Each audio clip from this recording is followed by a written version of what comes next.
There we go. How many hours am I at? Choking on water. Are you okay, Noch? Noch? Ladies and gentlemen, this is what a water choker looks like. Oh, good heavens. I'm doing that a lot lately. Don't know why. Choking on water. Choking on water. A water bowl. Yeah, how many hours you got? About 1,000. Get after it. Yeah. Good heavens. Slightly dying over here. Is it the throat? Yeah. Is it the throat? It's because the water like goes down the wrong way or something. The throat. Yeah, about 1,000 hours. Yeah. Headed for the 15. Headed for the 15. A big 150. At how many hours?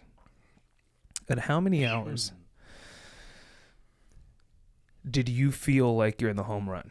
Like, I'm curious. When I crossed 1,400. So not before that. No, not before that. That's really interesting. Because Because I'll tell you why I think that's interesting. At 800 hours, I thought I'm in the home run. Really? You call me crazy. Like After at 800 halfway. hours, I'm like, you know what? This is the home stretch. No, absolutely not. And then it went away. So I'm like, you know what? Maybe it's not. Well, because 800 hours, I was still it was the middle of COVID, so no end in sight for me. It was kind of, I had no idea where I was going, what I was doing. I knew I wanted to, hit 1,500 and go, but that was it. What was flight training like? So I left. Let's talk about this. I left ATB 4 months before COVID hit.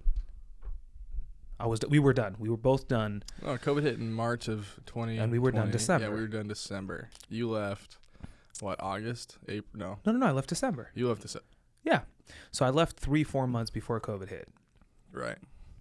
So I have no clue what ATP looked like in the beginning of COVID, when like the whole world shut down and no one knew so I had just finished, let's see, December. I graduated from ATP December, I think it was 17th or 19th. So about the middle of December is when I was like done. And I immediately tried to get the job, at ATP. And I didn't get the job till, let's see, I started my in-doc date January 27th. So it was more than a month off. A month off, right, over the holidays, which was pretty nice. And immediately, February went around, I got everything going, and then March, that's pretty much when everything kind of, hit the fan. Shit, so you were done with Indoc right before COVID hits. Yeah, right before COVID hit. And you probably got a student or two lined up. In the first, man, I have to go back. I don't remember exactly how many students I had, but it was like 2 when I first started. So what's it like when COVID hits? Because I know the world didn't know what to expect. Did you guys stop flying? No, see, that's the thing is we never stopped flying. I think we closed for like a week or so, if I remember right. I don't know if it was. Dang, all that stuff is foggy. I try to push that back. I just don't really care to go back to that time. Shove it down in those places that I'll never have to access again. Yes, exactly. That's funny. It was it was in the beginning when COVID happened. Obviously, there was a lot of wear your mask, social distancing. We're only doing things inside the building. Very little, right? You come in here if you're doing simulators, then you get up and leave, try to do your debriefs and briefs over the phone, Zoom, stuff like that. Yeah. So minimize the amount of time that you guys are in person. Exactly. So that was the first start of it, and kind of it's kind of just how it was. That was it. And eventually it turned into oh yeah, we're kind of relaxing, where it's you can sit and mingle in the main area and do your pre-brief, post-brief, but you're still wearing a mask. They never got rid of that. It was the mask the entire time. But the moment that you left the main building and got into the aircraft or were outside, obviously it was up to you if you wanted to wear a mask. And Gotcha. Well, that's I nice. never did. Yeah, no. Like, That's I got nice. into the plane. I never had a student that was like, hey, I don't feel comfortable without a mask on. It was like, pretty much we were both on the same side. Like, just get this mask off me.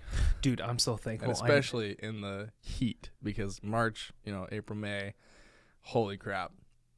Wearing a mask in the Arizona heat, insane. No way. You want to talk about just like neck sweat and just like hot, humid. Dude, bad news. when we started, it was pretty much coming up on summer because we started ATP in April 8th. April 8th. Started. That's when you guys started. Dude, so like within a month or two, or even April, it was pretty hot. April 2019, yeah, it's pretty hot. It was pretty hot. And I remember we were training in like 120, 130 in the actual airplane. Yeah, that's instead that's of pretty thinking of having a normal. mask. I'm so thankful I did not have to wear a mask in a plane ever so far. None of your clients care? Never had to. Really? Have any of your clients worn masks? Nope. Hmm. Yeah, I haven't been in an airplane with someone wearing a mask, which is really interesting. I have yet to be in an airplane, kind of same like you, where I've had to wear a mask, like in general aviation, like being a CFI, stuff like that. Obviously, 121 world, Yeah, at the completely airlines. different. Though I will say, jump seating at the airlines is different. The moment that cockpit door shuts, masks come off, the cockpit comes alive. Yeah, because you know what, though? Here's the thing.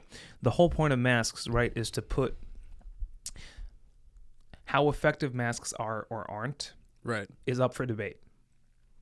I don't think anyone could argue that. Right. If you line up 10 people and ask them for their opinion on masks, we'll probably get 12 opinions. Yeah, true. So I don't think the effectiveness part of masks, that's for sure up to debate. Right. But when it comes to the airline, it's a marketing thing, right? Meaning if my airline requires masks and yours doesn't, and Yours looks safer than mine. right, especially because the majority of the people, supposedly, yes, air quotes. which I would supposedly. maybe argue, I don't know, believe that masks are effective. Right. So if I'm trying to gain the largest market share from an airline standpoint, I will try to get the best movies on my flights. I'll try to get the best everything. And if that includes people wearing a mask, meaning if that's what will get people to fly my airline, then be it. Right. So, but once the cockpit door closes and the pilots do their thing, it's not about marketing and it's not about passengers. And it really narrows down to, okay, how do we Become feel a crew. Right. in yeah, here? Exactly. Yeah. Absolutely. And I'm sure if a pilot said, hey, you know what? I'd rather we both leave masks on. Crew resource management, I think every normal pilot would go, shit, well, this is going to suck. But if this person is off the uptight bat. about it, Right, exactly. I'll keep my mask on. The only story that I've heard kind of along those lines was a buddy of mine, won't name names, but he worked at an American wholly owned, and he got into the cockpit What do you mean American wholly owned? like Envoy PSA Piedmont, As opposed to not wholly owned? as opposed to like just any other regional, SkyWest. Got it. all those other Mesa, Okay. stuff like that. So it was an American Airlines wholly owned, and he got in the cockpit, shut the door, everything like that. And the captain, he seemed like a really cool captain, is what he was saying. And he turned around, looked at him, and was like, if and I mean, this is all just getting way too political, but he's like, Off to a great start. after a great start, he's like, I'm vaccinated. And I'm not going to ask you if you're vaccinated or not, because that's just not right. It's against Right. whatever people want to say. It's HIPAA, blah, blah, blah, whatever. But he's like, I'm not going to ask you if you're vaccinated, but I'm going to ask that you're responsible enough that if you are or aren't, that's where you'll make your decision to wear your mask or not. So he's like, if you are vaccinated, I'm okay with you not wearing your mask. And if you aren't, keep your mask on. And my buddy, he's on the other side, and he's like, oh yeah, for sure. Takes his mask right off. And he's not vaccinated. But you know what? The other guy thought he was. The other guy thought he was, So I hate to get political because I can get so heated about kind of just like political things, just common sense. Yeah. But when it comes down to it, like everything that's happened in the last 2 years kind of just boggled my mind. Yeah, it's crazy. Like, I don't want to get political with it. It's just, if you look at it from a third person view, whether from the left or the right, look at it from either of those sides. Think about what us as a human race has gone through. Totally. Like all the stuff, like people are afraid of their neighbors because they're like, what's gonna happen? Yeah. And it's kind of just a scary world. So, but Things anyway, changed. No, things changed for sure. I mean, I remember when it first hit. I think the first few cases in the States, if I'm not mistaken, broke out in the Seattle area, in Washington, at an assisted living home. Mm. I think. I remember I was flight attending on a flight, and all of a sudden, it was something that you heard was out there in the world, Right. and then all of a sudden, there's a few cases in Washington, and at that point, I don't think anyone in the country had Knew any exactly clue what was coming what up. was coming. Right. And I vividly remember the time where the airline was, they didn't know how to handle it. Right. Masks were not yet a thing. Uh-huh. And the airline was, the attitude with masks was not only that you don't have to, but the attitude of basically the airline's message to all employees is, if you do prefer to wear a mask, as silly as it might make you look, we allow you to wear a mask. Absolutely. Something along. And then the whole narrative flipped. And then the whole thing flipped. And I remember when in the beginning I said, I'll never have to wear a mask. Like, I'll never have to wear a mask. I might wear a mask, but I'll never have to wear a mask. Yeah. And nobody ever thought it was going to come down to you have to wear a mask. And this is where we're at. And now we are people. There's a lot of, people who are kind of sick of it right now, who are just like, I'm over it. Like, I'm not doing it. And, good for them. I'm happy. And that's kind of where I'm at as well. Like, I don't ever, if you want to wear a mask, wear a mask. Absolutely. I'm totally for that. If you want to get vaccinated, totally for that. But the fact that it came down to a requirement that you have to, if you do not, you are being removed, or you're not allowed to do that. I think that's going beyond. That's not only removed, but if you're not, then you are killing people. Right. And if you're not, then you're a murderer. Right. We're the definitions of what killing people means has gone to a level. Now we're confusing a murderer with someone who's not wearing a mask. Right. And that's a crazy thing. You know what I mean? Yeah. And I'm with you. It's absolutely insane. But it just, what it comes to show at the end of the day, regardless of what it would be, whether it's a pandemic and we're talking about masks or vaccines, doesn't matter what it is. What this proves and has proved is how the human race will adapt to anything it's put through for long enough. Absolutely. Or just how I wouldn't say not brainwashed, but just how anybody can kind of believe anything. It's crazy. Like if somebody says, somebody of, I guess, higher powers, like, oh yeah, this is right. They just blindly follow. That's kind of where my biggest problem is, like, people just blindly following. It's like, oh, trust the science. It's like, well, what about your own intuition? What about your own common sense? Like, if someone is saying, hey, jump in this burning building, it's good for your health, would you not question it? Yeah. And then there's all the people who catch it too, who are vaccinated. Yeah. I mean, listen, I don't know what I don't know, but yeah, what it seems to me as someone just watching from the side is that no one is protected. Right. No matter what. Regardless of what you do. Yeah, exactly. And so if that is the case, I mean, if the numbers were overwhelming that vaccinated people are just completely, protected. Blowing out of the water. Yeah, exactly. It would be different. Well, when it's, a 1% fatality rate, you know, it's kind of... Anyway, let's move on from this subject. Yeah, this subject's boring and lame. I don't really want to talk about this crap. Talk about flying in airplanes. Let's go back to flying in airplanes. Flying in airplanes. I love it. Okay, so let's see. I left December. So when did you actually start instructing? Was it March? So January 27th, I started at ATP. That's when I was an instructor. That's when I started my week of INDOC. What's INDOC like? It's kind of just going through company regs and like safety stuff like that. How we do things here at ATP. How we do things at ATP. Got it. And like, yeah, this is us. This is who we are. This is what you're going to be held to. This is the standard. This is how we do things. Kind of getting used to like their interface online. And we did 2 days of flight training. Like, one day was all, I wouldn't say 2 days. It was 2 flights, but it was over the course of 2 days. we did one flight that was all VFR maneuvers, going out to do commercial maneuvers, steep turns, stalls, turns around a point, 8-ton pylons. And you're in the right seat, and you're teaching you're someone. in the right seat, and you're teaching, right? Obviously you have somebody who's qualified, what do they call them, CSIs? I don't know what it stands for, but it's the 2-year CFI in the left seat. And you would go through and you'd have to create lesson plans and be like, hey, this is what it is. This is what we're going to do today, and this is how we're going to do it. And then, so you did the VFR day, come back, do like power off 180s, pattern work, stuff like that. And then your next day was all instrument stuff, holds, approaches, missed approaches. So it's VFR one day, and then VFR. Yep, exactly. VFR one day, IFR the other day. And I mean, overall, it wasn't that hard. I had one kid fail out of my class. Fail? Fail. What do you fail on when it comes to that? When he came in and said, I'm done. I think it was more than kind of what he explained to us, because he wasn't, we could just, I knew his instructor that failed him, and I kind of asked her, hey, what's the deal? And she was like, it was more than, there was some red flags there. And so it's not really fail as much as it is the person saying maybe this guy or gal not a right fit for ATP. Exactly. Got it. Exactly. Got it. So, but don't get me wrong, the guy, he was really nice, but he wasn't mad about it. He was really humble. He's like, yeah, I messed up. There were some things that I definitely should have done better. And it just looks like this opportunity is not the opportunity I'll be taking. Yeah, kind of sucks. Nice guy, but hope he's doing well.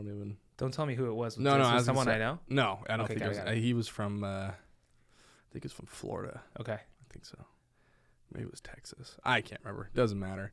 I don't even remember who was in my NDOT class. Were you and Will in the same class? No, I think Will started 2 weeks before me.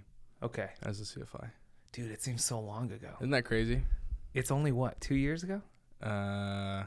Yeah, 2 years ago, 2019. It seems so long ago. 2020, January, March 2020. So much life has happened. So much life, so much experiences. You think about it. Since what then has and now. happened? I mean, throughout my, I don't know, I think I was at just over 200, not even. I don't even know if I was at 250 for when I became a CFI. 250 hours. Yeah, I don't think I was even at 250 because, for your commercial, you can use 50 hours of sim time. We used the 50 hours of sim time. I think I got my commercial license just over 200 hours. You have to, yeah. If you follow the flow that ATP has, lined up for you, you graduate with less than 250 hours in an actual airplane. Yeah. I think I was at 230 if I remember right. Yeah. And then I made it all the way to 1450 because that's when my regional hired me in. At 1450. At 1450 because they do 50 hours of sim in your training that you can count towards your ATP rating. So you went from 230 to 1450 instructing. All instructing. Dude, what's that like? Oh, I finished.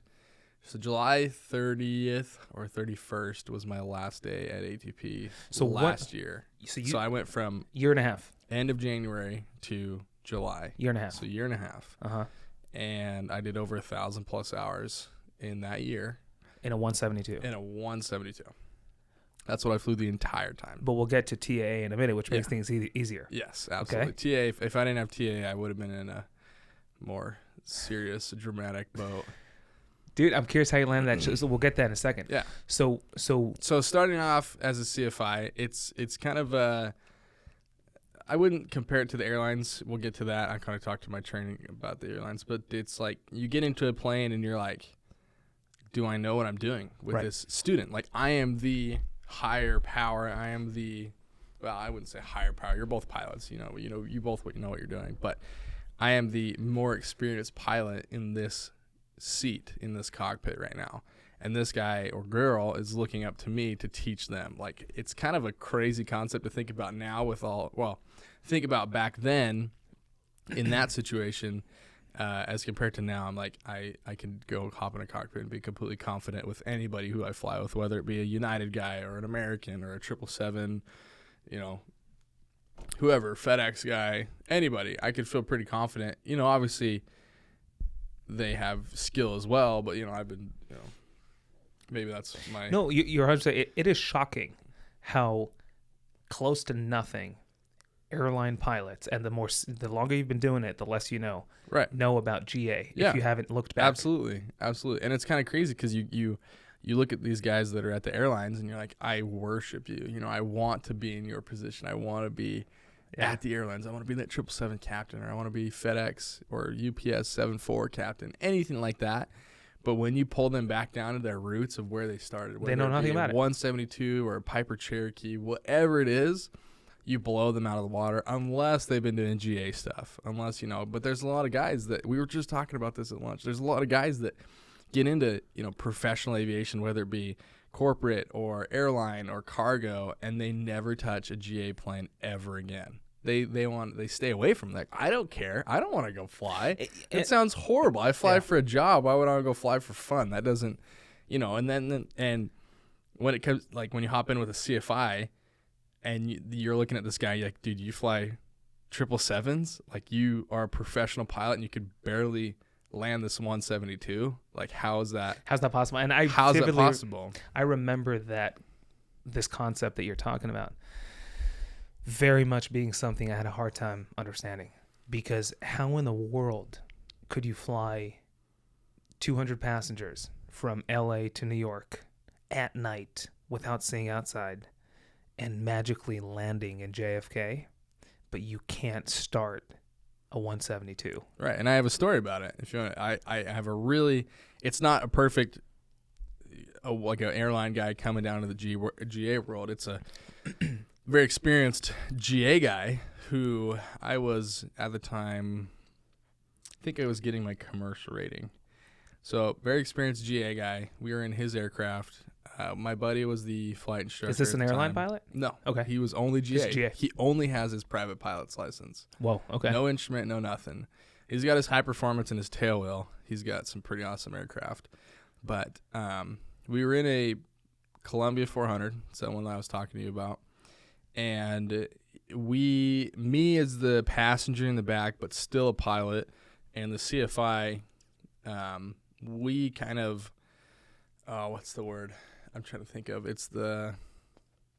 We put our confidence in him without actually double checking everything else. Like, we just relied on him to be. And it was his plane. It's his plane, most experienced pilot, which he was, but this is where I've kind of, like, when I get to around the, what we learned is that no matter who you're in the cockpit with, if something doesn't look right or if something's wrong, don't just assume the other person thinks it's, like, knows and sees that it's wrong. Because you're a pilot, you kind of know the flow of things, whether it's from flying a Cub to a 747, there's, you're pretty much doing the same thing. You're flying an airplane, right? Whether speed and weight and distance, that all comes into it. But so we kind of just relied on this guy that he was, he's a good pilot. Uh-huh. He was learning to do some instrument work. The CFI that was teaching him was trying to we're trying to get him to his instrument rating. So this was in the middle of his instrument training. Yeah, this is during the instrument training. This is in August of 2019. Okay. And we're flying in northern Arizona. We are on a instrument approach, and he's really far behind the airplane. And now it's sunny outside. Yeah. Okay. VMC prevail. Cleared a million. Absolutely wonderful day out. Uh-huh. And there's not even a breeze. Like, it's maybe a 1 to 2 knot breeze. Perfect. The airport we're flying into is a pretty, it can be a sketchy airport. We're flying into Sedona, Arizona. Okay. And have you ever flown to Sedona? Okay, so Sedona is on top of a mesa or like a butte. And I think I watched videos. It's like on the edge of a cliff that you come in. Okay. Exactly. Yeah. So we're shooting the approach, and I forget what runway it was, but it was the runway to the east. Uh-huh. And he's coming in a lot faster than he should be. Okay. And he kind of doesn't mentally think about this because he's trying to pay attention to the instrument approach. The CFI next to him isn't as familiar with the aircraft as he should be. He's still familiar with it. He's flown with him a bunch of times before. And there's me just in the back seat. I'm just like, this is great. I'm taking pictures, looking out the windows. I'm flying in this badass. Did you know the CFI or? Yeah, no, he's one of my buddies. Yeah. This is how I got the opportunity to sit in the back with him and go up to this this airport. And so I could care less. Like, I'm just hanging out. We're just having a good time. You know, this is the second time I met this guy. Uh-huh. And I have a lot of confidence in him because I see, you know, what he has in his hangar. And these planes that he has have a lot of, like, they take a lot of skill. The plane that he's flying, the Columbia 400, I wouldn't say it takes a lot of skill to fly, but it's a very fast airplane. And we can cruise all the way up at 25,000 feet. We can go over 200 knots. I mean, this thing, it's Whoa. a rocket ship. Twin turbo V6, flat 6. And this dude had these planes with no instrument rating. Nope. And he's an older gentleman. So he can't fly in Class Alpha. He cannot fly Class Alpha. So but he wasn't using it to the full extent. I got it. Okay. Yeah, he wasn't going up to 25,000 feet. Got it. I still have yet to take that plane to 25,000 feet. Okay. I really want to. Okay. Really want to. Anyway, super behind the aircraft, coming in really fast. So he should be crossing numbers right around anywhere from 90 to 100 knots. Uh-huh. And he's about 130 a mile out. Not even. Less than a mile out on final. So he's cooking. He's going real fast. And we come in, and it's a relatively short runway. I think it's less than 5,000 feet. Sedona, yeah. Mm-hmm. And he comes in. We float for a little bit, and we touch down just about midfield. Yeah, Shit. so I'm looking at it now. It's 5,100 feet for the airport there. And we touch down midfield, so that's 2,500 feet. What's the approach speed on this plane? Approach speed, you're looking at like 110. Jesus. If not, maybe 100. I don't know the speeds off the top of my head, but you're crossing the numbers going 90, 95. Like, it's a fast airplane. Whoa, okay. And I mean, it has speed brakes. It's got flaps, so it's not like it's like the only thing that sucks is the brakes on this aircraft are not performance brakes. Like, they can't really stop the aircraft in a hurry. In a whim, yep. Like, when he babies this aircraft, which What does this person do? he just has too much money. He has a lot of money. Yeah, he's very smart with his money. He's made a lot of cool deals. That's another story we'll kind of get into because it blew my mind when he told me this story. We had just got done flying. This wasn't this story I'll finish, but he told me this story that I'll tell you in a second, and I was like, "Who are you?" I literally was like, "Who are you? And how do you have this access?" Anyway, we'll get to that. We'll put a pin in that. Come across the numbers, float for a while, touchdown midfield. At this point, nothing's wrong. You know, we're just landing long. It's okay. You know, we land long. Nobody's perfect. And he's like, all right, I'm going to do a go around. This doesn't look good to me. He's like, yeah, sure. Nobody thinks twice. I don't think twice. The CFI doesn't think twice. The pilot doesn't think twice. So he jams his throttle forward. The engine starts to sputter and spit. Oh, Doesn't come back online. dude. And at this point, What altitude are you guys at? we're on the ground. We're Okay, rolling on the ground. Okay. And at this point, well, I don't know what about to say this point. Oh, dude, is this the crash? Yeah, this is. I remember it. Yeah. Now it's coming back. This is the crash. Okay, so keep going. I don't think I've ever heard the backstory. I just heard that, oh, shit, this happened. Oh, really? I never told you I the don't think story? so. Oh, man. So anyway, we're rolling down the runway. He jams the throttle forward. Airplane starts to sputter. Uh-huh. At this point, we're like, it's kind of, we're getting to crunch time. And the CFI, a little couple seconds after this, announces 1,000 feet to go. The 1,000-footers come up. This plane is below stall speed, and we have 1,000 foot left of runway, and our engine's sputtering. So it's either get on the brakes and slide off the runway into whatever is at the end of the runway, or try to take off again. And knowing if I was in the pilot position in the PIC, I would have probably slammed on the brakes. And if we would have done that, we would have probably been dead or flipped over. Like, we would have been in a lot worse situation. So that's why I kind of commend the pilot. Like, he knew this aircraft really well. He just kind of just was behind the aircraft. We all make mistakes. It's like, I don't blame him for any of this, by the way. It was all a learning experience.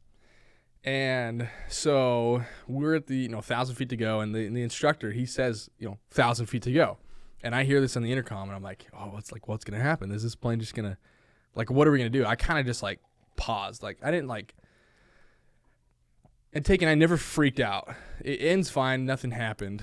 I'll tell you, but like over the whole course until we were back on the ground and I hopped out of the aircraft, I never was like, I'm freaking out. Like, we need to figure something out. I was always calm, collected. Were you in the back seat? I was in the back seat. So I really didn't have. Here's why I would think, though, that you'd freak out. Because all the majority of the flying you've done leading up to that point, you were at the controls. Right. And I could have taken over at any moment. Right. But I would think simply the fact of you being away from the controls would be a factor that would cause you to freak out, because now for the first time you can't do anything about it. Exactly. Yeah. So I, thinking back to the feelings that I was having, I was just there for help and assistance. Like, so let's continue with the story. We're rolling down. He goes full throttle. Plane starts sputtering. He's like, crap, what am I going to do? Well, right in the throttle quadrant, if you look up the G1000 version of a Cessna Columbia 400, there's a vapor suppression system that you can click on and off, and like a fuel pump system. And he, out of the split second that we had to figure something out, we were just like deer in a headlight, like, oh, what the hell's going to happen? What are we going to do? He quickly flipped on his fuel pump, and the engine came back online, and we were right at stall speed, though. Like, we had sped up a little bit, but we were still at stall speed. You can't lift off at stall speed. If you are, you're going to come right back to the ground. You know, you're just going to stall, and maybe you won't even leave the ground. Well, luckily, we had ground effect to our advantage, right? You know, within a half wingspan of the Earth.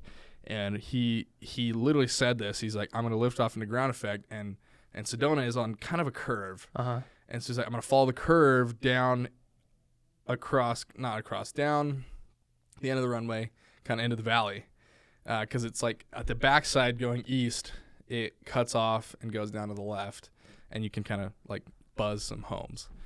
And when you're sitting on the runway, you can see that it curves a little bit, but you don't know at the actual end of the runway, you don't know what's over there. And as we kind of follow the curve of the Earth, we lift off, you know, the airplane's back on full power, ready to go. As we kind of come over the end of the runway, we're still in ground effect, maybe less than 10 feet off the ground. There's a fence. Oh. And we blast this fence. We go right through the fence, and the whole plane. The plane or the gear? Everything. I would say, actually, well, hold on. Let me take that back. The whole plane didn't go through. It was if you chop the plane in half laterally, that half. So from like the middle of the prop down went through. So like all the wings, because it's a low wing, the gear, the prop, the undercarriage, everything. Did it annihilate the fence? So we blew through the fence. The whole plane, in the most violent jerk in the world, like threw me forward, kind of like caught the aircraft, held it for a second, and then let it go because we just busted through. Ripped our pitot tube clean off.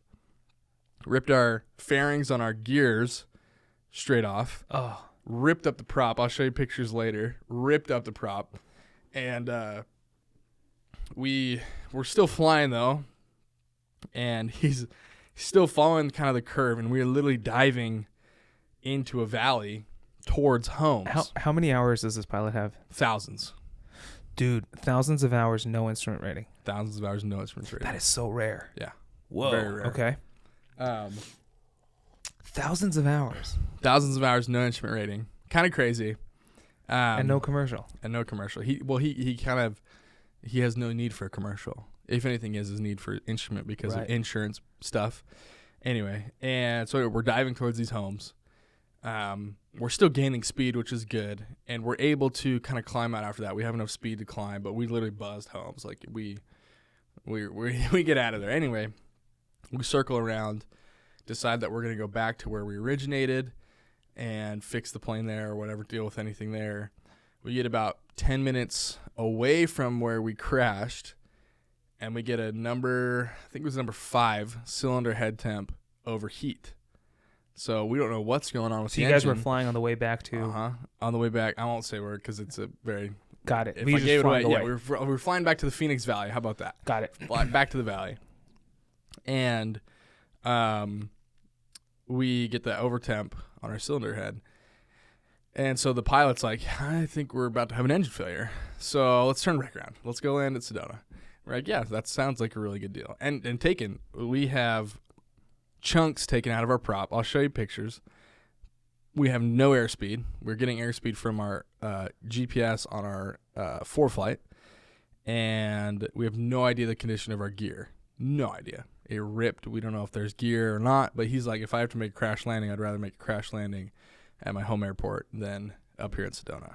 Whoa, dude. So and you're in the back seat. I'm in the back seat, and kind of like at this point, I wouldn't say, like I said, I never like freaked out. I was just kind of like sweating, like, okay, what's gonna happen? What are we doing? You know, I see this. After we start flying, he's like, hey, listen, I need you to just pay attention to the instruments. Like, I'm gonna fly. You pay attention to the instruments. I think the CFI was running the radios or something. I mean, there wasn't much to run on the radios, but just like everybody kind of delegated their own tasks. Like, hey, I'll pay attention to this. And, you know, the engine issue came up, and we're like, all right, let's turn around. Let's go land. We go back to Sedona. We start doing kind of circling and ask if anybody could come out and see what our gear situation is. And pray to the heavens, luckily, literally the number one serial number for the Columbia off the line, because it used to be Lance Air Columbia before Cessna bought the rights to the Columbia. The number one Lance Air Columbia pilot was at Sedona that day. And so he hops on the radio. He's like, hey, you know, I have experience with the Columbias. I literally have the number one Columbia, serial number 1. And he's like, do a low pass as slow as you can. I'll check your gear. We do the low pass. He comes back on. He's like, hey, like, your gear's intact. You have 3, you know, your nose and 2 mains, but, you know, there's stuff hanging down. So I don't know the condition of your gear. I just know that you still have all 3. And so we're like, all right, you know, like, we elected to do the landing still there because our engine was still, you know, we had some engine problems. At this time, the fire department, you know, all the safety measures had been, you know, people were called because they knew we had, you know, crashed or whatever you call it. And so they were waiting close to the runway in case something happened. And the second approach to the runway was probably his smoothest landing. Like, it was perfect. It's amazing what happens when literally when we were about to I don't know why I didn't video it. I think I was just like kind of like just ready to brace in case anything happened. He touched down right at the perfect speed. Literally didn't feel the mains touch. Like, whoa. We came in, we hit just after the 1,000 foot, and it was just like barely felt the touchdown. We get on the brakes, pull off, and because they're turboed, you have to let the turbos cool down. 3-minute turbo cool down. We shut off, we hop out. They kind of come around, hey, you guys okay, blah, blah. Long story short, we're all fine. Plane's destroyed. Not destroyed, but plane's chewed up. Props horribly. Oh, big nicks taken out of the prop. Whole leading edge and underneath of the wing scraped up from the fence. Pitot tubes nowhere in sight. They ripped out of the carbon fiber wing. There's scratches on all the fairings for like the flaps because they're metal. They didn't get ripped off, but they just got scratched. Carbon fiber gear fairings that go around our gear ripped off. Oh, like just dude, the plane's just dude, poor guy. Now this is his plane, right? This is his plane, and he had actually just this plane had been in it wasn't an accident. It was an incident. The hangar door, I think he bought it out of Texas, if I remember. The hangar door that it was in had collapsed inwards and actually fallen on the Columbia and like broke the whole Columbia, like the windshield and everything. So it was a damaged. Oh my gosh. And he bought it, fixed it up, and it was his plane. But like that was like the first couple months that he'd had it, and this happens, you know. So you know everything's fine. You know, hindsight. Talk about an experience. I mean, that very. So getting back to, I have a quote before you. One of the biggest things I'm thinking about as you're talking. How much did that experience teach you about how to handle a passenger when an emergency hits? Or did you not even think about it? I was going to say, he didn't really handle it as if I was a passenger. He handled it as if he knew all of us in that cockpit were pilots. And so he handled it accordingly, like, hey, I need you to do this, you do this, you do this. Got it. I'm going to do this. I'm going to fly the plane. You know, aviate, navigate, communicate. Aviate, fly the plane. He flew the plane. He's like, this is my plane. I'm flying it.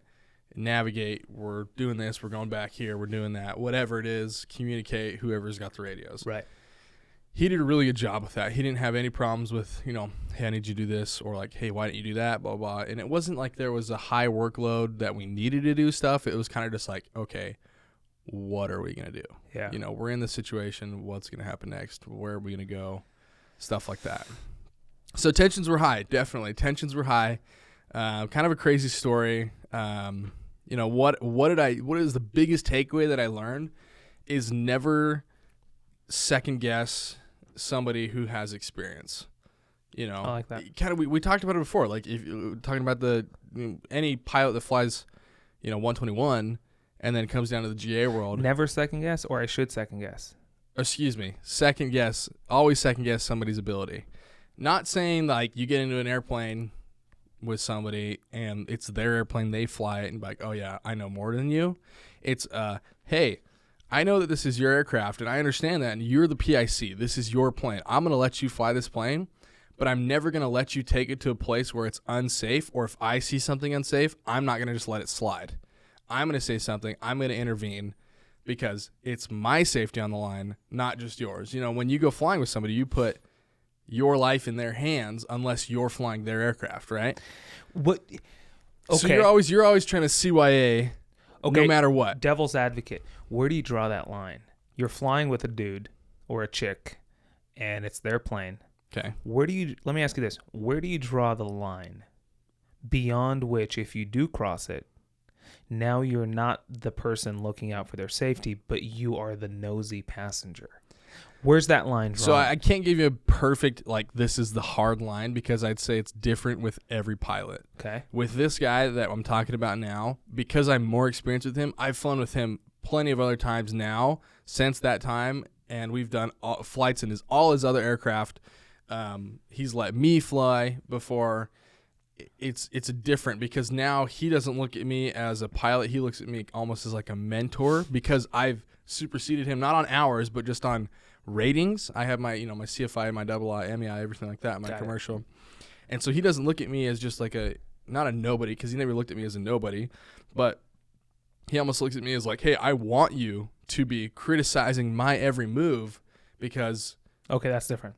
It's different, and I'll get to your question, but he in this situation, he now looks at me as like, hey, I want you to be that almost pilot mentor to help me get better, because you have exceeded in all these other areas that I haven't. Yes, he has more hours and he has more experience in different aircraft type, because he has the Columbia. He has a Kit Fox, which is a back country aircraft. That thing is, oh my gosh, that thing is so fun. What cars does this dude have? He's very modest with his cars. Okay, He's very modest with his cars. He has a cool Model T. But, okay. He's a big VW guy. He has a lot of VW things, which are from like the 70s, 80s, I think. How old is he? I think he's in his 70s. Oh, yeah. Okay. He's an older guy. He's an older gentleman. Really cool guy. Really awesome guy. Really in touch with aviation. So he's got the Columbia, the Kit Fox. He's got a 1957 J3 Cub, like one of the OGs. Those are cool. He restored it himself. Those are cool. Really, really, really wanted to fly that thing, but we're trying to sell it right now for him. And then he's got 3 Boeing Stearman. You know what those are? PT-17 Stearmans. Uh-huh. So I've done most of my flying with him. He has 3 of them? He's 3 of them, but one of them is in pieces that needs to be restored. Uh-huh. He has one that is just a regular Stearman, like what you would see, like just your iconic Stearman. Then he has one that's called the Ghost, and it's got like 680 horsepower. It looks like a World War I type aircraft. Let's see, I have a picture of it. I'll show you. But anyway, Stearman. I will own a Stearman one day. You love it. Love it. Absolutely one of my most favorite planes I've ever flown. Okay, so you are a dude who will fly for the... So let's talk about this, because we're talking about this over lunch. You are the airline pilot who will use their airline piloting income to supplement their GA fun. Yeah, so I've always told people when I talk to them and how interested I am in GA flying, I've always said I'm going to use my airline opportunity to fund your fun having, whether that be flying. So this is his regular Stearman. That's the Stearman he flies all the time. Oh, that's good looking. Yeah, it's beautiful. Absolutely beautiful. He restored it himself. He did all the work on it. Radial engine. Yep, radial engine. There's the front. Seriously, one of the most beautiful aircraft, and it's won awards. Like, he's had it for a long time. It's pretty. Oh crap! Here's his Cub. Beautiful Cub. That thing will fly backwards. Yeah, you could get it to fly backwards, no problem. And you get a good old headwind. here's his Kit Fox. Love it. Big old fat Alaska bush wheel tires. Big tail wheel guy. He loves tail wheel. Yeah, big tail wheel guy. He has over thousands of hours of tail wheel time. And then this is his Ghost ship is what it's called. Let's see if I can get Ghost ship? Ghost ship, yeah. And this is like, he's trying to sell it because it's so fun and it's so like dangerous to Where fly. does he keep them? At his home airport. How cool is that one? Dude. So that one has a big radial, like higher horsepower. It's got a variable pitch prop, constant speed. It's got dual ailerons. It's got seats for two, but the front seat's like covered up, and it's got like a faux machine gun, like fake machine gun up there.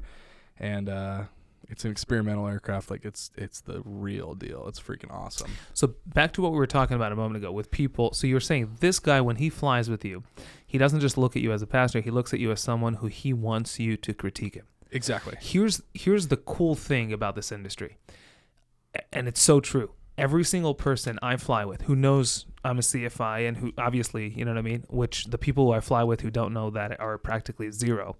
So every single person who I fly with knows that I'm a CFI. Right. And it's amazing because I have to say most pilots, even if they're just private, especially privates, will actually ask for their bad behavior to be pointed out. Yeah. It's an amazing, great it takes culture. you back to a lot of what pilots say is a good pilot is always learning. Whether or not you're an experienced pilot or whether or not you're a 747 captain that's been in the industry for 40 years, you always need to be learning. You never are going to stop learning. Because think about it. What I kind of like to relate this to, if you ever meet a cocky pilot who's like, "Oh, I don't need to learn that." Take him to this. Kind of give him a little humble check. A humble pie. Yeah. Let's go back to the 80s and let's just take it into let's do it for both GA and airline world. What things were inside a GA airplane that are in a GA airplane now? Like, yes, your basic 6-pack, but think what's not from the 80s that's in there now. Your GPS, your ADF's gone. I don't know, some people don't even have VORs sometimes. Think about all the stuff that has advanced, and if you're still stuck in the 80s, right, you're never going to be able to fly an aircraft that's new or now. It's so you're always learning. Think about it, all the stuff. Most of the airliners that are flying, but we're taking not the newest ones, but like your Cirrus has more capable instrumentation than like my 145 or some older CRJ 200s. Like I can't fly an LPV approach, but you can. Interesting. We don't have WAS in the 145. Do you really now? No. So that's fascinating with scheduling. We are only allowed to fly LNAV minima. So do they specifically use that on airports that don't have WAS approaches? That makes sense. Otherwise, you're just shooting yourself in the butt. Yeah. So if not, we usually just revert to a localizer or an ILS. Dude. And this is like carrying passengers. Yeah.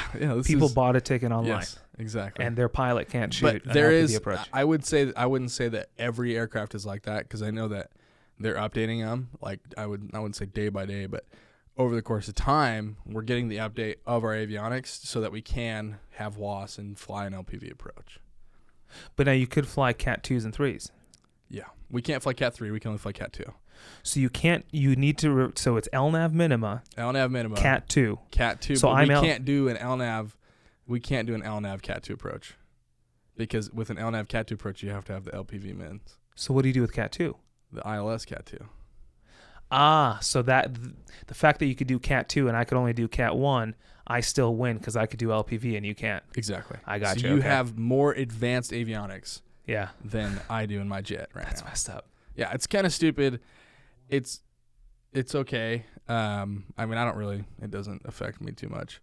But most of the time we just fly an ILS. So just like an LPV. That's so interesting. But if you hop into like a A350 or like a brand new 787. Oh, yeah, you could do anything. You could do anything. You have WAS, everything like that. LPV Cat 3, which that's like, I don't think it's an LPV Cat 3, but let me ask you this. Autoland minima. What I wanted to talk with you specifically is about flight training. So you've done, let's see, 250 to 1450 bringing it all the way back around. You've done lots of tangents. You've done 1,200 hours flight training. Easily. Yeah. 1,200 hours. Yeah. What's your take in hindsight, or just someone who's done it? Do we have it right, or could it be done much better? Because I went to the fast track version, and looking, obviously I mentioned it before. We went to ATP for our flight training. I already had my private. You already had your private. I can't speak for the private training from ATP. Although you did instruct private. Although I did instruct private. So I can't speak for it in the sense of a student side, but as an instructor side, my honest, bare truth opinion, if you really are serious about flight training, don't get your private at a pilot mill, whether that be ATP or UND or Embry-Riddle. Go out, go to a mom and pop shop, or just private CFI. And actually spend time learning what, exactly. Aerodynamics and how airplanes work. Learn the basics at your own pace, because when you go, and this isn't specific to ATP, this is just specific to just like flight schools in general. When you do your private, you don't really have a lot of leeway for going out and just having fun, right? Do you know what I'm talking about? Like, you just soloed, and it's a Thursday afternoon at 3:00, and you just got off work, and you're like, oh, I'm going to go fly. I'm going to go take my plane. I'm going to do some pattern work, or I'm going to do a little cross country. You text your instructor, say, hey, this is the weather. This is at least for what it was for me. I text my instructor the current METAR and where I wanted to go, or like if I had the opportunity to go somewhere, or like if I just wanted to touch, he goes, hey, this is the current METAR. This is what I want to do. I'm going to be out there for an hour, right? He texts me back, yep, looks good. Let me know when you're back on the ground. I go fly, okay? At a flight school, it doesn't really work like that. And I get, I understand why it doesn't work like that at a flight school. They have insurance and liability and crap like that. I get it. It's just different. I feel like my private was a lot more like fun and exciting because I had the opportunities to do stuff like that. Whereas if you're at a flight school, it's always serious business. We need to get this done. You have this next. You have this next. You're always looking at that next goal. It's never just like, hey, let's just go fly for fun. Right. Let's go do some sightseeing. Let's go fly over some lakes. Let's go. So you're saying that if I get, and I'm with you, I got my private someplace else, but you're saying that if I get my private at ATP, actually, I know this to be true because I was a student there. A private pilot who just graduated can't rent a plane from ATP to take their girlfriend flying, or can they? No, and I think that's an ATP specific thing, which that's a whole different story. They would probably charge outrageous amounts to rent your aircraft, because I know I had a couple buddies who went to UND, and if you were like a CFI there, you could rent their planes for like at cost or whatever it was. I don't know what it was, but I know it wasn't that expensive. It wasn't too bad to rent a plane from UND, but at ATP they didn't offer that. So it's a different type of deal. And like I said, I get it. I understand why they don't do that. Yeah. I was just saying in the sense of your first experience with aviation on your career path, I guess you could say, is very serious, oriented towards your next goal, Whereas I feel like private pilot, I understand if you have the end goal of like the airlines. That was me. I had the end goal of the airlines. I knew I wanted to get to the airlines, but the reasoning for me to go do it by myself was that, one, it was cheaper. I can tell you that right now. If you don't go to a flight school and you go to like a mom pop, it's definitely going to be a cheaper opportunity. You might get the opportunity to fly other aircraft. Well, but that's an interesting claim. Here's my side of things. Tell me what you think of this. Okay. Eye for eye, meaning instrument for instrument, you'll be cheaper at a mom and pop. Yeah. But what ATP forces you into, and when I say force, I mean you're kicked out otherwise. Right.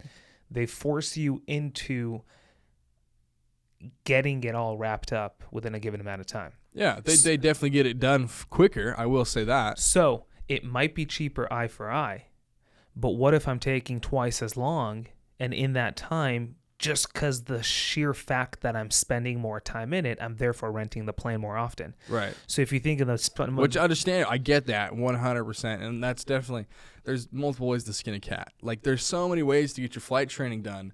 There's so many different tracks you can take. There's our track that you and I took where we got our private, and then we went to ATP and did everything. You got your MBI, right? I did, yeah. Yeah, so you and I both literally took the exact same track. We got our private somewhere else. Then we went from instrument to MEI and everything in between. 8 check rides, or 7 check rides. And we did that all at the flight school. And you and I got it done April to December. What is that, 9 months? Yeah. Most of the time that doesn't even happen. Like, it takes somebody a year to get their private. And it's understandable. Like I said, it depends on where your priorities are at. Right. So I get it. I get what you're saying. Like, if you are only flying once a month as a private pilot, you're probably going to be taking a long time to get it because you're going to have to redo a lot of things, right? So I was just, I guess, going back and explaining myself, the thoughts that I was thinking, I was kind of just in like a one-to-one. If you're trying to keep the timeline of a traditional flight school, it would probably be cheaper. I mean, like sure. If you're because they try to get your private in 3 months. If you look at 3 months of rental rates for the exact same amount of hours at a mom and pop shop, it's going to be cheaper. The planes are outrageously expensive. Yes, always planes are. But I will give this to ATP. The one thing that I was happy with being at ATP as a student and then also being at ATP as an instructor is the maintenance. ATP has remarkable maintenance. They're on it. They are absolutely on it. You have anything amiss, wrong, questionable, right there. Let's get it done, whatever it is. Don't even think about the price. That's true. It's fixed. That's true. Like, oh crap. Let me try to think of something. That's true. I mean, the maintenance is probably the biggest thing that I, coming from ATP, appreciate the most.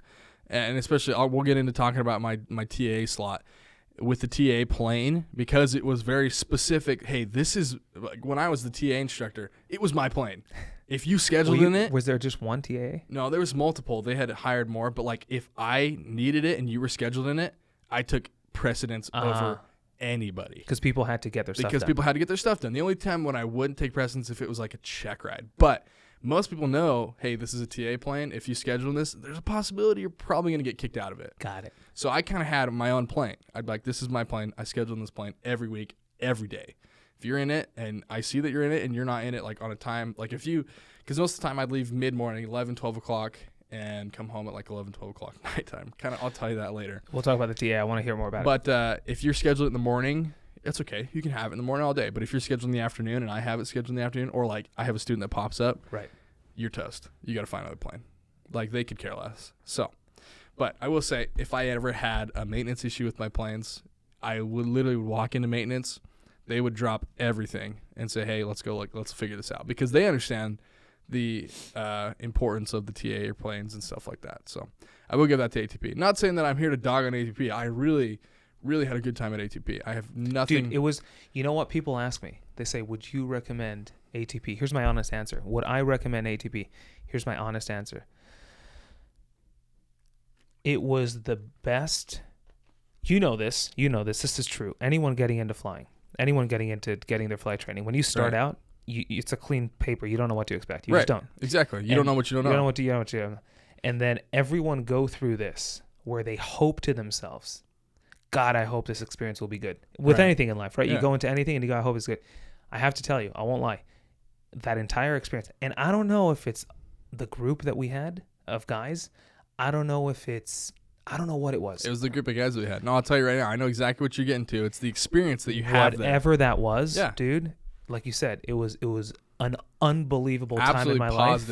Positive experience. And forever I'll look back on it and I'll go, dude, my flight training experience was some of the best time in my life ever. I second that absolutely. 100%. And I definitely have to say it's because of the group of guys that we had there. It has to be. Everybody that we met, you know, because on our start date, April 8th in Phoenix, Arizona, it was just you and me in the classroom. Yeah. You and your bald ass head. I had no idea who you were, but you stood over me like 6.5 feet tall, you know. And I'm like, holy crap, this guy's scary, but I'm here for flight training, you know.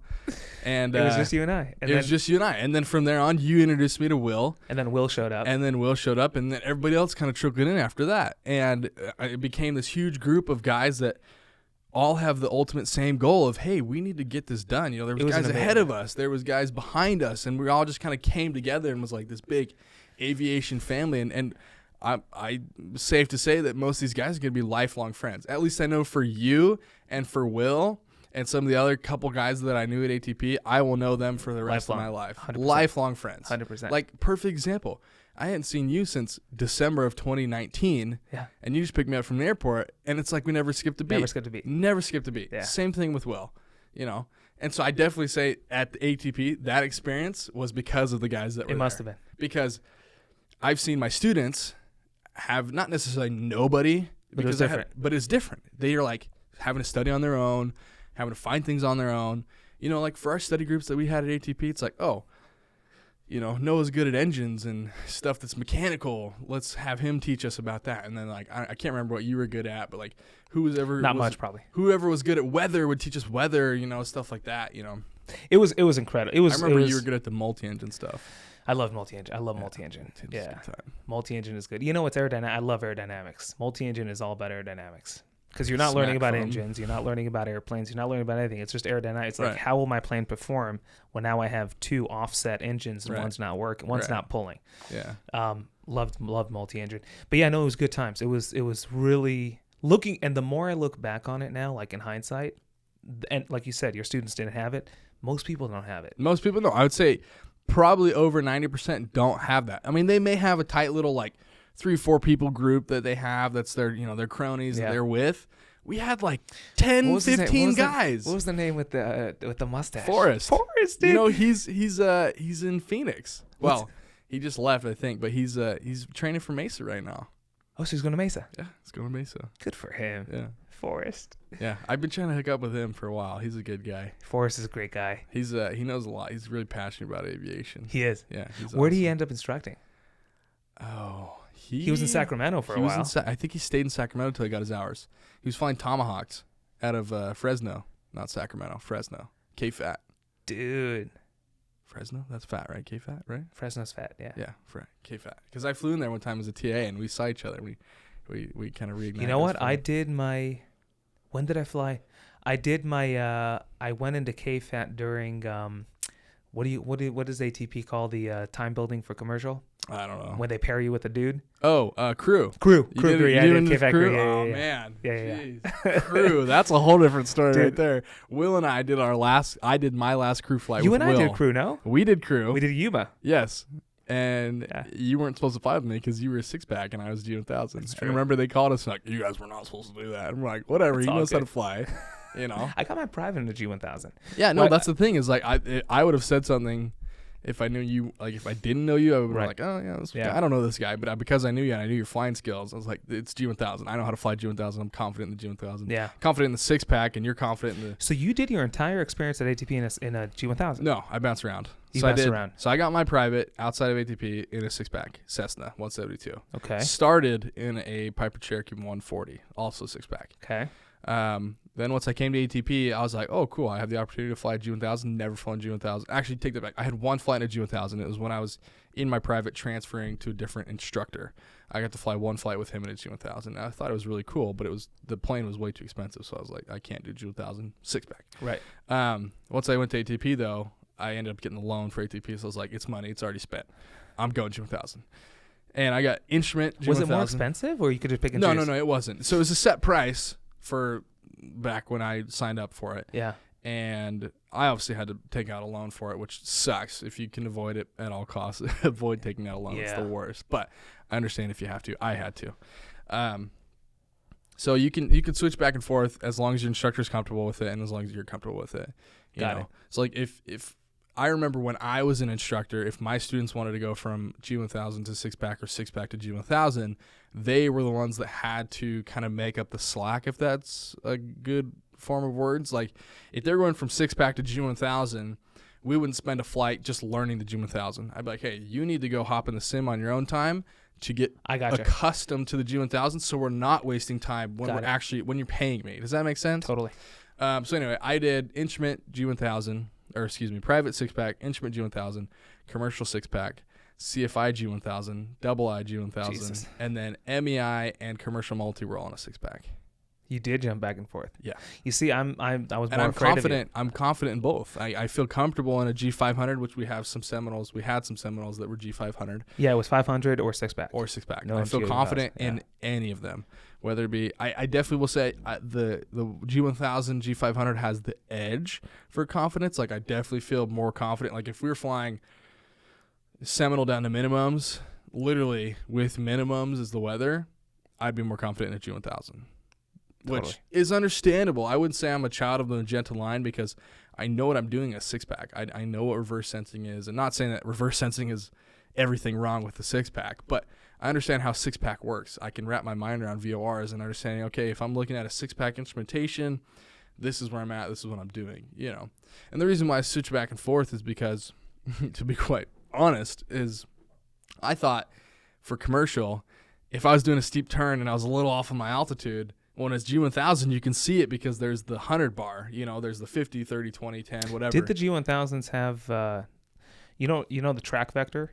Yeah, they did. So yeah. on the PFD, They have it on the PFD. Did it have a green circle? You can have, so you can modify it. On the MFD, you can modify it to where it has like the compass rings, the track vector where if like you're turning left or right, the distance rings and like your fuel distance rings is kind of, that's what you're talking about. So like in a Cirrus, on the PFD, there's a green circle, and that's just like a track vector, but it shows it to you in the vertical. No, we don't have that So one. if it's above the line, you're going to gain altitude. So the trick is on That's steep cool. turns, Yeah, you keep keep the that green up. circle on the line. Yeah, we did not have that Okay, on the PFD. got it.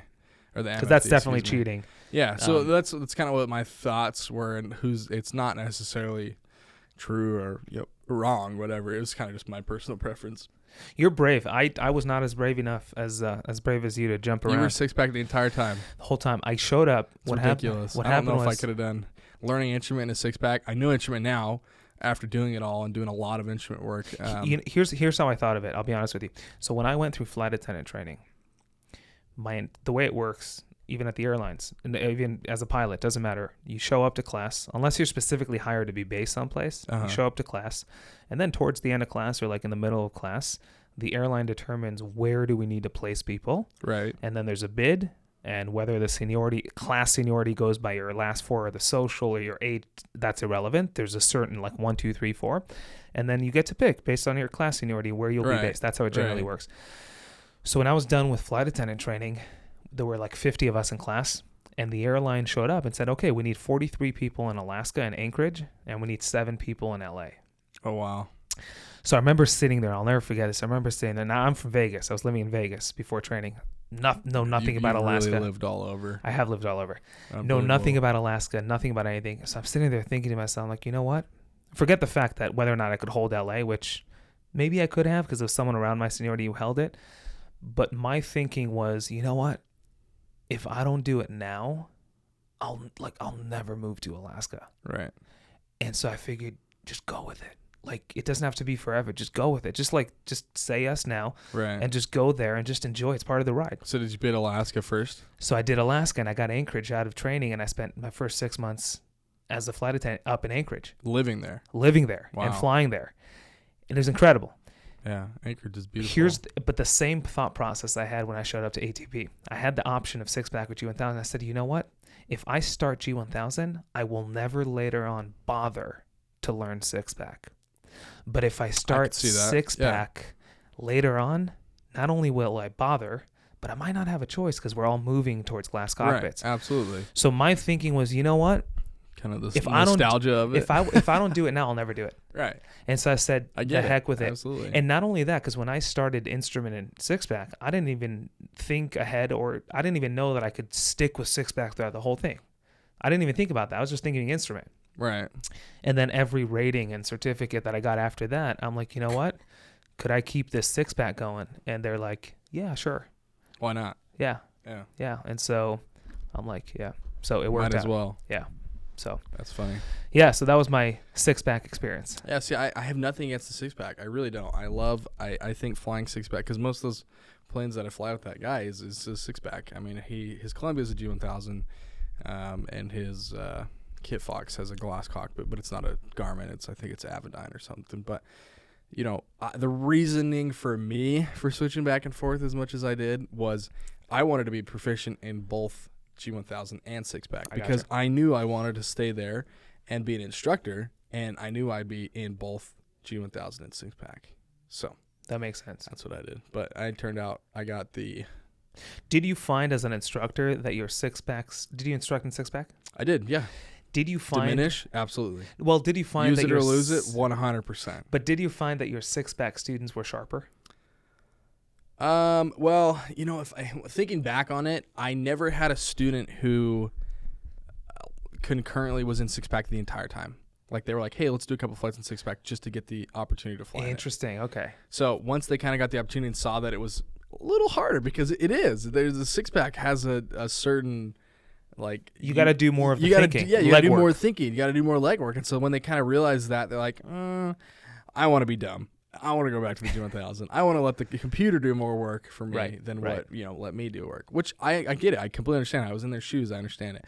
But for me as an instructor, hopping into a six pack, I could definitely see that my skills were not as sharp as they were. Like when I was a student, I was like, "Oh crap! Like I forgot how to do that." Like hold on, let me go look this up on my iPad while I'm flying. And I was You like, don't "Oh, how do usually we lose it. Yeah. Yeah, use it or lose it. Absolutely." And like I was telling you on the way here, I just did an IPC for a gentleman out of Casa Grande. He was in a 206 turbo 206. Stationaire. Stationaire, yeah. Is that a good plane? You like really it? awesome airplane. I really loved it. It was a really fun airplane. Great airplane. I got to land it and fly it. It was really very similar to, I'd probably say 182 is what it's similar Actually, to. you know what? Specs wise, it goes head to head with pretty much with the 22 with the Cirrus. Really? The 22.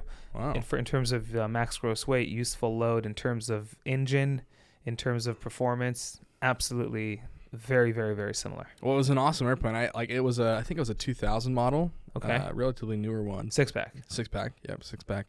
And I really enjoyed it. We did an IPC, so obviously we're doing instrument work, and I'm out here helping him, twist buttons, whatnot. But that was my first kind of real. I wouldn't say real. That was like my most recent opportunity with six pack because we'll get into my TA job right now. Is after, so I started in let's say just March is when I started, or February, excuse me. I was a regular instructor from February till the end of October, I want to say. What rating did you hate teaching the most? Private. And the reasoning for that is just because we live in Arizona, and I taught private over the summer, and doing touch and goes in 115 degree weather is probably, I wouldn't wish it upon my worst enemy. It's hot as balls. You're sweating balls. You're sitting, arm to arm, thigh to thigh. You guys are sticking together. You're like trying to stay on your side of the plane, doing whatever you can to not touch his leg. And like, you're just like, holy crap, this is miserable. You're sticking. And then you're having to deal with, like wind gusts and wind shear and, thermals and all this crap. And I'm just like, man, this sucks. Like, this is the worst. Like, if I was a student right now, I'd be like, I'm done. Yeah. This is not fun in any aspect. This is some intro to flight training. Exactly. And so that was the worst. And so I told our manager, it's like, listen, dude, don't send me any more private students. I want instrument students. Right. Give me instrument. I didn't really care to fly commercial. Now, instrument, you could just, you do cross countries. You fly up high. Cross countries, we fly. I'd go up 10,000 feet if we could. Open the vents. Open the vents and sometimes open the windows. And we do arcs. We do approaches. I mean, obviously approaches, you got to come down. But everything instrument, as high as you can get. Those were fun. So I tried to do a lot of instruments. And towards me getting my TA, all I was doing was instrument. So I kind of had that going for me. But so I was a regular instructor until October, the end of October. And then I got the call, hey, do you want the TA position? Absolutely. So you didn't put anything for it? No, I had to talk to the manager. I had to bug him a lot. Hey, TA. And for those, for listening, TA, it's technically advanced aircraft. It's part of the commercial rating. You have to get 10 hours in either a jet, a complex aircraft, or a technically advanced aircraft with a 2-axis autopilot, PFD, MFD. So basically a jet, a complicated airplane, or an advanced airplane. Exactly. A sophisticated airplane. Yeah, exactly. Very interesting. Okay. So that's what the position was called, and we flew G1000 autopilot. That's literally all we did. So we would wake up. I'd wake up. I'd look at the weather for the day because I would say 95% of my days, I'd wake up, I'd go to work about 10, 11 o'clock. We'd fly from Gateway to either Long Beach or Carlsbad. So nice long flights. 4-hour flight. We'd try to make it right on the dot. Sometimes it was 2 hours each way. Well, just 2 here. 4 hours, 2 here. 4 hours to here? Yes. How slow were you flying? About 100, sometimes less. I mean, true, it was like 110. Okay, yeah, 115. 172. Okay, got it. Yeah, don't think about a Cirrus. Take the Cirrus crap out of it. If we were in a Cirrus, it'd be different. Long flights. The longest flight, dude, it was bad. It was over 4 hours because we had a headwind. And, dude, it got pretty hairy sometimes. I wouldn't say hairy, but it was just like long flights. Oh. Just sitting there. And they needed 10. They needed 10 total. So we'd split it up between 2 days. We'd do 8 hours one day and 2 hours the next. So I go, flying. It's a lot of flying. dude, it's a crap ton of flying. But that's how I built my hours so fast. It's because I was doing 10 hours every 2 days. Dude. Every 3 days, I was doing almost 20. Okay, that's a lot of hours. Yeah, it was a crap ton of hours. And so I'd fly Gateway, Long Beach, Carlsbad, or like one or the other. Uh-huh. Then we'd go Long Beach, Carlsbad, or Long Beach, Carlsbad to Yuma, which is a 2-hour flight. We'd make it 2 hours. If you take the south route, it's not always 2 hours, but if you go up to Blythe and then down, it's 2 hours. Which the funny story, there was a controller one time we were coming across Julian VOR, and he knew we were going to Yuma, and we weren't going south, we were going north, and he's like, hey, what are you guys?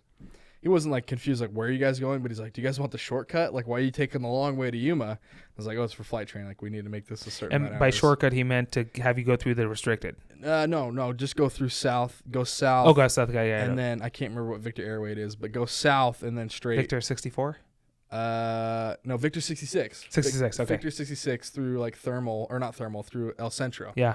So he's like, why aren't you guys going that way? And I was like, well, we have to, take the long route because we try to get it to 2 hours. Got it. So 4 hours there, 2 hours to Yuma, wait for the sun to go down, nighttime conditions, I've done and that. then night flight from Yuma back to Gateway. Dude, my TAA, dude, we were we were going to Yuma, and like halfway throughout the flight, he's passed out. Oh, yeah. Dude. I won't exactly admit everything that happened, but dude is passed out. I'm sitting there, and I'm sitting there thinking, who was it? I don't say names. Oh yeah, he's a good guy. Is this somebody that I know? But you know what? It showed me? He just flipping worked himself. Oh, so did I. Are you kidding me? Dude, he couldn't keep his eyes open. I couldn't keep my eyes open as well. I'd get home, so I would. I didn't care. I felt confident in the plane. I was reading a book. Yeah, I would leave. I would leave at 10:30, 11 in the morning. And I wouldn't get home till 10:30, 11 at night. I'd be gone for 12 hours at a time, and I'd wake up the next day and do it. You had a goal. Yeah. You had a goal. Let's get those hours as fast as I can, as many hours as I can. Dude, let me ask you this, and I know it's the best we have, right? It's the best system that we could currently come up with if we ever wish to continue having enough CFIs as we need. Do you think the fact that most people are in it just for the hours, how much do you think that negatively affects flight training? Oh, a lot. Interesting. It for sure takes a hit. It takes a hit because I definitely felt that. I burnt out is an understatement. And you didn't burn out. Just talk to my girlfriend at the time, now wife. I would come home and just die, and I'd be like, I don't want to go to work tomorrow, but I have to go to work tomorrow. Right. It turned from something that I really enjoyed doing and loved doing to this is a job. This is what pays the bills. This is going to get me to my next goal. Right. And it's bad to say that, but I've come back from that. I'm now appreciate flying. But like I was telling you on the way here, I don't want to do more instruction in a 172. Yeah. I don't despise instruction. I actually really enjoy instructing people because I love seeing people make epiphanies and explore new avenues and excel. I love seeing that. I think that's so cool. Like, dude, you just landed this aircraft by yourself. I was hands off. Or, dude, you just flew this instrument approach all by yourself. You did the radios, you did the navigating, you did the communicating, everything, all by yourself. And they're like, whoa, no way. Like, dude, You know, when you come back and you debrief, you're like, dude, this flight was rocking. You did so well on this flight. You did awesome. Like, you are ready for your check ride. Or it's like, dude, like, hey, let's work on this next week. Or it's like, hey, I want you to go home, study this, do this. Then they come back and they're a rock star. And you're like, dude, I'm so proud of you. Yeah. I love that part of It's aviation. incredible. Love that part of being a CFI. But and this has nothing to do with ATP. This just has to do with how much I worked. Doing it day in and day out, it became so monotonous that I was just like, tune it all out. When I was up there sitting at cruise, I was listening to music, not talking to my students. I had my arms closed like this, eyes closed. I had my sunglasses on so they couldn't see if my eyes were closed or not. I had my arms closed like this. And I was in a position, like I positioned myself just barely so I was kind of turned towards them. And so they couldn't see into the side of my glasses to see if my eyes were closed. And I would have my head just barely touched it up against the window and I'd be sleeping. Oh. And I wouldn't be like full on sleeping where I'm like, you know, snoring. Like I was still there. I could hear the radios and...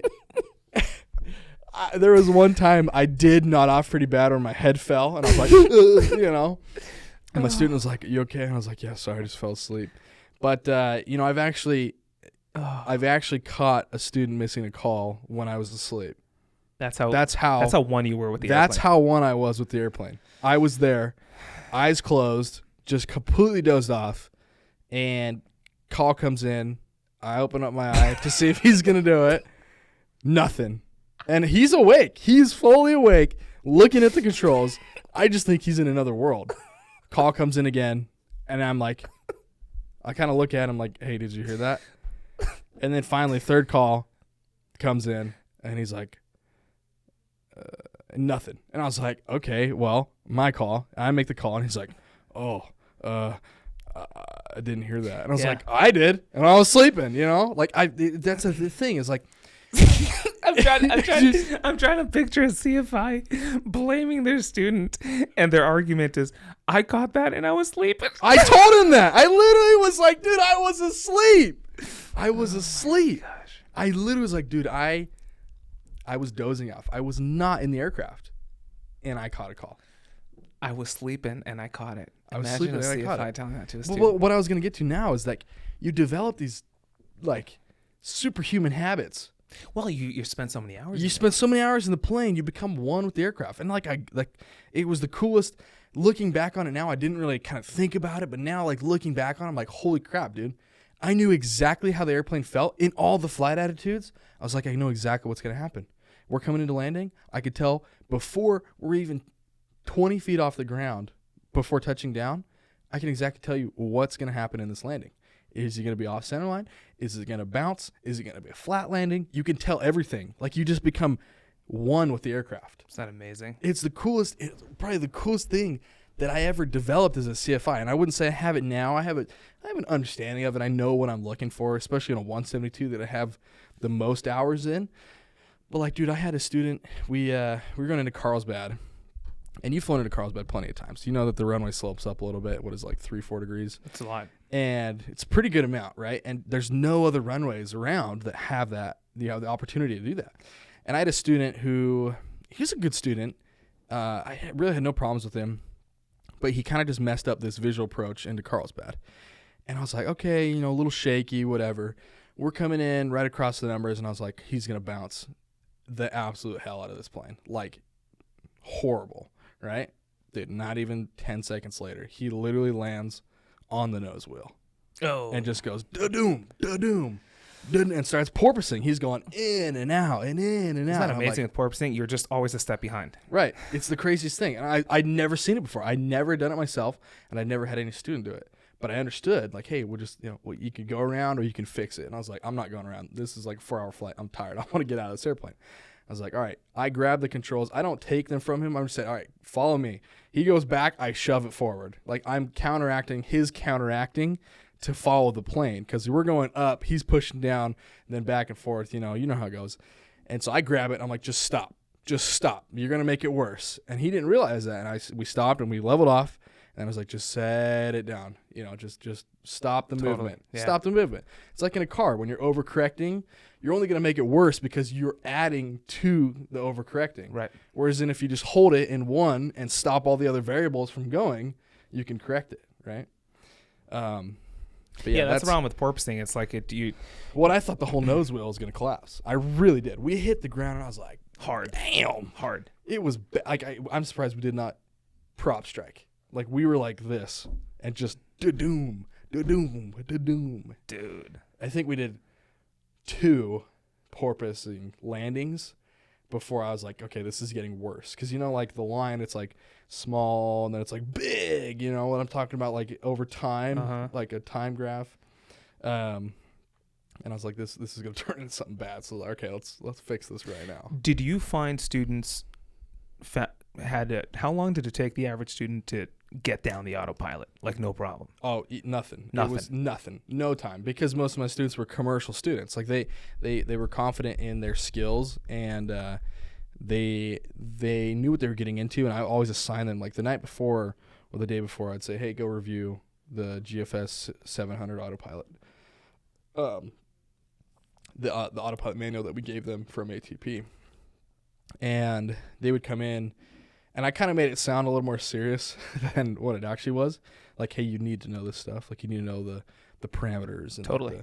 You have to have this to be able to turn the autopilot on and blah, blah, blah, And so they came in, and most of the time, I'd say 95% of the time, they came in like, yeah, I know all this stuff. I'm like, all right, cool, you're not going to need any of it.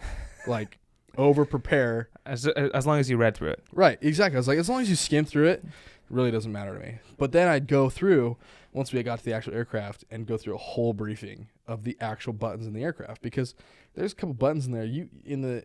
Most of the Cirruses that you fly are G1000, right? Have you ever flown an Avidyne one? No. Have you flown a 6-pack one? No. Those are only flown G1000. Cool to see. It's a Perspective Plus, so it's G1000 on steroids. Yeah, well, it's close enough. It's G1000, close enough. So you're at your GFC. Is it a GFC 700 for the autopilot? It is. So yours is just down on your little touchpad, right? It's not up on the screens. Right. Whereas on the 1000s, on the MFD, it's on the MFD, right? Or it can be on both the PFD and MFD. You could have it on both sides? Yeah, you can have it on both sides because it's on the screen itself, and the screens are interchangeable. Got it. They're the same part number. So I'd go in, I'd give them a whole brief on, what every button does, literally what every button does. This is this button, this is this button. I never use the back horse button. We're not going to be using the back horse button, but here's what the back horse button does. And then I'd give them like, hey, we're not allowed per ATP. We're not allowed to activate the autopilot until we're, at least 400 feet AGL. I think that's a good idea across the board. Well, yeah, there's a lot of things that like made sense with them. Like you can't fly it below minimums. That's how I train people. Well, you can't fly it below minimums in general, but that was our, hey, you can't fly it below minimums, even though the plane literally would fly itself into the ground. Like if you hopped in a Cessna and you hopped on an ILS and it was a good quality ILS that gave you quality information all the way to the ground, it would fly itself to the ground. Obviously, it wouldn't flare. That's not part of the commute. Like it can't do a Cat 2 auto land, but it would fly itself to the ground. I'd tell my students that. They'd be like, "No way!" And like, I've done it in the sim. Like I literally crashed an airplane in the sim just to prove that it did that. But yeah, no, we would go through the briefing, and here's another one of those superhuman strengths. Not a superhuman. In this case, it was just all the damn repetitiveness that I would do. It's the the checklist we had, right? There's a certain flow to the checklist, right? I could sit there on my phone or just sit with my phone on my lap, looking out my window if I see Will out there, waving to Will, whatever. And I could hear my student talking, and I would know if they missed something. Like, I'm like 2 places at once, and if they miss something, I'm like, hey, you missed this. Isn't that incredible? It's incredible. That was probably, besides feeling the airplane, I think that was probably the coolest thing, was being able to be like, you could go through the whole checklist, and you could do it relatively fast. But I would know if you missed something. It is kind of and even if it was insane. The most minute thing, like resetting the fuel. Like on the G1000, you reset the fuel every time you hop in, right? I could know without looking at it. If they went through the checklist, it's just like something in my head. Like it was a mental checklist, but I wouldn't necessarily be like, okay, here's this, here's this, here's this. I would just know the flow of everything. And if they were at this point, but they hadn't done something, well, they skipped it. I'd be like, hey, you skipped it. And they'd be like, oh yeah, I did. How'd you do that? You weren't even looking. You weren't even paying attention. I don't know. I feel it in my bones. I just know it. Yeah. I just know you missed it. Yeah. That part was really cool. That's what I really enjoyed. I mean, as bad as it is to say that I wasn't like following along, like if it was a new student or if it was a student that wasn't familiar with G1000, because I come out here to California and all the ATPs out here are only 6-pack. Besides, I think they have one in. You know what? That's maybe why Long Beach. that's why they paired me for my crew with California people. Yeah, because they only have. They didn't have 6-packs for me in Mesa. ATP. I don't know if this is true. This is just what the rumors were, but ATP is centered in Jacksonville, Florida. California's out here on the West Coast, right? All the planes that have gone through the ATP fleet make their way west. Overtime. And by the time that they're ready to die, California. they're in California and they're 6-packs.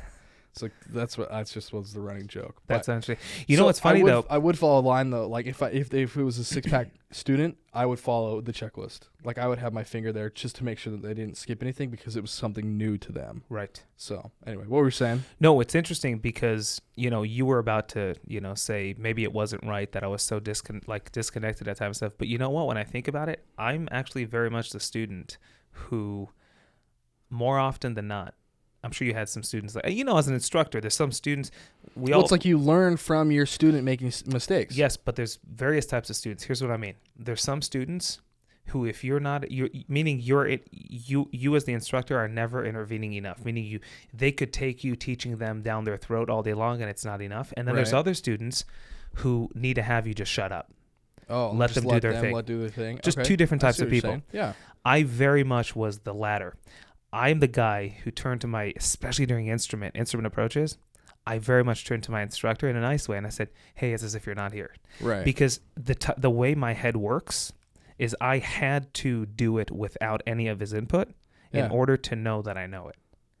I get that. No, absolutely. I see exactly where you're coming from. So on a weird level, you being disconnected or just, not being as involved for some students could be helpful. Yeah, no, and I see it. I've definitely seen those students before, like students who are definitely more, I wouldn't say independent, but they're able to understand that when you're in the training, like CFI student environment, my philosophy, and I'm guessing this is kind of what you just explained, is that I shouldn't have to teach you everything. Like you need to learn to do stuff and stuff like that. Like this is your flight training experience, not mine. I already did mine, right?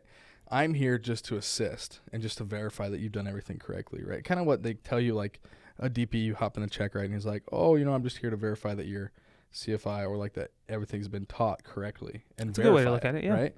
I'm not here to test you. I already know that you could do this. That's why you're here in this check ride. Right. I'm just verifying that you do it correctly, So I get that, and I try to put my students in that mentality as well. I try to get my students into an independent mentality of like, hey, I'm not here. Well, I would still give them assignments. This was back when I was just like a primary CFI, not a TA guy, because the TA guy was probably the easiest job on the planet. You just hop in the plane, you go. You're with the student for 10 hours, and then you say, see ya. Man, I bet the conversations you ended up having with people. Oh, dude, I had some wild conversations. I had a student whose previous life, he was, let's just say he liked to experiment. Oh, my gosh. With different substances. Oh. And he was like, man. He's like, if there's a God, I talk to him multiple times. A day. That is so funny. And like on the weekends, and he's like, yeah, like I can't do that anymore. Like he's like, I've moved beyond, but good for him. And now he got into flying. Well, now he got into flying. He's like, yeah, dude, good for you. He's like, I kind of turned my life around, and I was like, yeah, dude, that's awesome. Like, good for you. I'm proud of you. And some of the conversations are just crazy. Absolutely, dude. The craziest though, is not necessarily conversations, but when I would like instruct somebody who's older than me, it was a little weird. They're kind of like, this guy's like intimidating, because I was, oh crap, man, I was 21, no, 20. I'm 23 now, so 2 years ago, 21. Yeah, 21. I was 20, 21, 22 when I was instructing, and I had guys. The oldest guy that I had was in his 50s, mid 50s. ATP 50s? At ATP, yes, Dude, mid 50s. good for him. And I commend him absolutely, dude. Like that's badass. Like you're literally in your mid 50s and you're doing a whole entire career change. Good for you. At a pace that many young people have a hard time following. Exactly. Well, I think it's different for older people because here's my honest opinion. This is going to be because he has self-discipline to study. Exactly. Yeah. So I did a lot of at ATP Phoenix. We did the ASU program. You know that. Uh-huh. And there was a lot of ASU students, not necessarily my students, but just students in general that were there because their poppy sent them there. Their mommy told them to go fly a plane. Exactly. So they're there on not their money. Right. It's not their skin in the game. They could care less. And so I had a student. Now, how important do you think that is with flight training? Meaning, if 100%. It is literally everything. The more skin in the game you can have, the better off you'll do. Yes. Got it. Exactly. Think about it like this. Like if somebody gives you a car, you're gonna treat the car nice, but you're gonna be like, okay, if it's got a couple blemishes, like somebody puts their door into your door, you're not gonna lose your crap over it, right? You're gonna be like, wow, that sucks, like whatever. Right. Like I'm not gonna think about it twice. Right. But if you put your sweat and blood and tears into earning that money, and then you bought that car cash, and then somebody rear ends you, or somebody crashes into you, or somebody dings their door on yours, you're gonna be like, what the hell? I'm so mad, because you take pride in that, right? So with flight training, it's exactly like that. And yes, I didn't front the money, but I'm fronting the money now as paying for my loan. But for these students, and nothing against them, because I had some really rockin' ASU students, really awesome, that were very self-driven, self-motivated, and they knew what they were doing. Like they were like, I'm in this for the right reason. Like I'm here to learn, I'm here to study. Love it. Here to become a pilot. On the contrary, I had a couple students who were just there because their parents were paying for everything, and that's motivation, motivation, just a brand new, fresh 18-year-old right out of high school. That's tough. Doesn't even live in the same, like this one, he was from, I don't remember where he was from, but he wasn't from Arizona, and he was out here, he's by himself, and he was here for flight training, going to ASU, and he just did not have the self. Not into it. He was into flying, but with the ASU program, it's completely different. How old was he? He was 18. Jesus. Literally fresh. He had graduated that year from high school, and all on his parents' money, which is not a problem. I don't think having You're not parents, mocking that. Yeah, I'm not mocking that. I'm mocking you need to understand that flight training is a lot more serious than just going to college. If you're doing one of those 2-track college and flight training simultaneously. And so I would ask him to, hey, I need you to prepare this, and he would literally prepare the absolute bare minimum. Oh, like if the box says, what is reg 91-175, it'd be like, oh, that's the takeoff and landings under IFR. That's it. That's it. Yeah. That was his answer. Yeah, like, to pull it out of him. Give me more. Like I need more. I need you to tell me more. Yeah. Because that's what they're looking for, right? And so the good thing with this specific kid is that I actually talked to one of my previous students who is still at ATP, just barely. It was in the last 2 weeks. And he said that he's an instructor now. He's actually his instructor. So my previous students, one of them is now an instructor over my student. And he says he's awesome. He's a really awesome instructor. Like he knows his stuff, and he got going, and I'm so proud. That makes me happy to hear that he's not flunked out, because there's a lot of students, whether you're not ASU or not, that flunk out. I know, let's see, this one, that was a different story, but it's tough, especially at a fast-paced not airline training, but flight training, excuse me. It's just so fast-paced, and you have to be very self-motivated to keep up with the pace. It's hard. I get it. It was hard for me, but I think with having our group that we had, if I hadn't had that, I would have struggled a lot more. It would be difficult. I mean, not to toot my own horn, I'm 8 for 8. Yeah. Actually, I'm 9 for 9 because I passed my ATP check ride. Unbelievable. I'm 9 for 9, which scary as hell, because I definitely should have not made it through a couple of those. So, knock on wood on that. But without you guys there, like, dude, it would have been a lot harder to kind of find every little thing and like find the little nuances and like every just. What's the ATP check ride like? It's all done in a sim. It was all done in a sim. My sim was 8 hours long, but when you say 8 hours long, it's sim, bathroom, and back to sim. Yes. So we did. Whoa. It's an oral and a sim, obviously. Okay. And the written is still part of it. So I'm so happy I never have to take a written exam ever again in my entire life. Like what kind of questions are on the written? Very similar to the commercial. Got it. But, well, I guess it's a combination of all of them, I guess you could say. I don't remember it too well. I took it last year. But I'd say it's a combination of all of them. More like the instrument commercial, stuff like that. But so the ATP is 8 hours and it's in a sim. It's not. That was mine. That was my check ride. Why did it take so long? It was so long because there was two of us in there. So it was actually another instructor from ATP. He was at the Gateway location, but then split off and went somewhere else, and then we met back at my company. And we were partners, but it took us 4 hours just because it wasn't perfect. The oral we had to do individually, so when you're on your initial ATP check ride, and this is just for my company. My company is not AQP qualified, which is, I can't remember what AQP, it's like advanced qualification procedures. I don't know. A lot of airlines are AQP qualified, and it's like just a different like training. Like you don't end at a check ride. It's like a stage check. You know what stage check is? Like you can't move on until you pass that. But It's not like if you fail that, you failed your check ride. So at an AQP... At an AQP, it's kind of more forgiving, I guess you could say. Really? Yeah. So it's not a pass-fail? It's just like show It's me... a pass-fail. It's a pass-fail, but they're more lenient. Like, I think I'm kind of botching all this because I'm fairly new in the 121 world.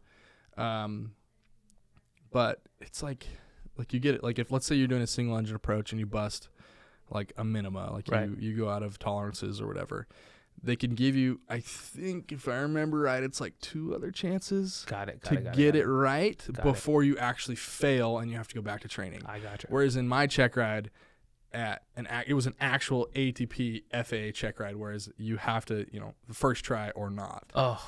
So it's a lot harder and a lot more challenging. And don't get me wrong, it was nerve-wracking. I was scared shitless, absolutely.